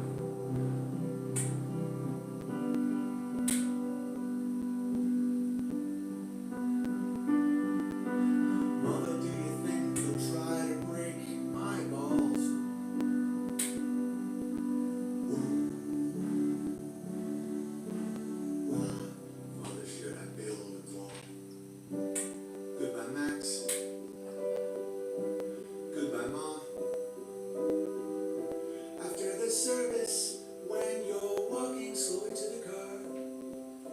He's fucking it up too. He's not even doing it well.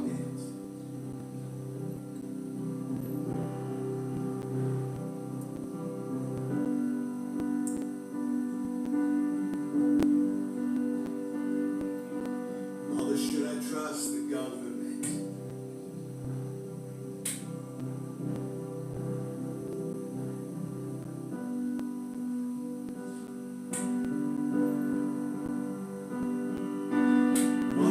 Mother, will they put Jesus Christ.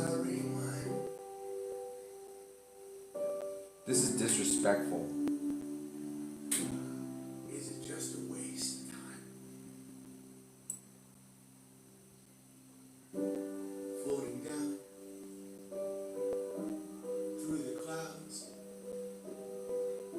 Another hot Owen Benjamin remix, guys.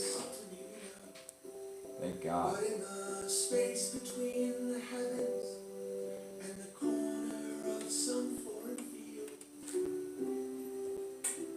I had a dream. And no one kills the children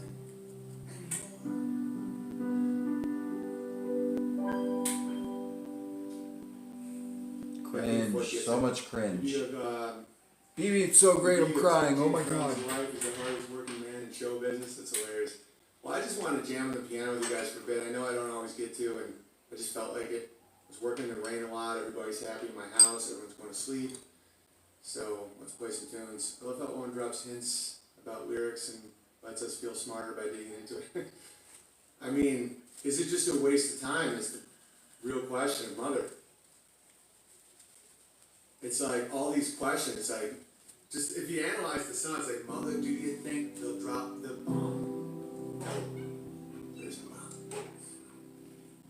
Mother, do you think they'll like this song? Doesn't matter. You will and you enjoy playing it. All that matters. Mother, do you think they'll try to break my balls? I don't know that one. Oh God. Guys, I'm kind of hungry. I think I'm gonna call it. All right, we're here for life, though. Remember that.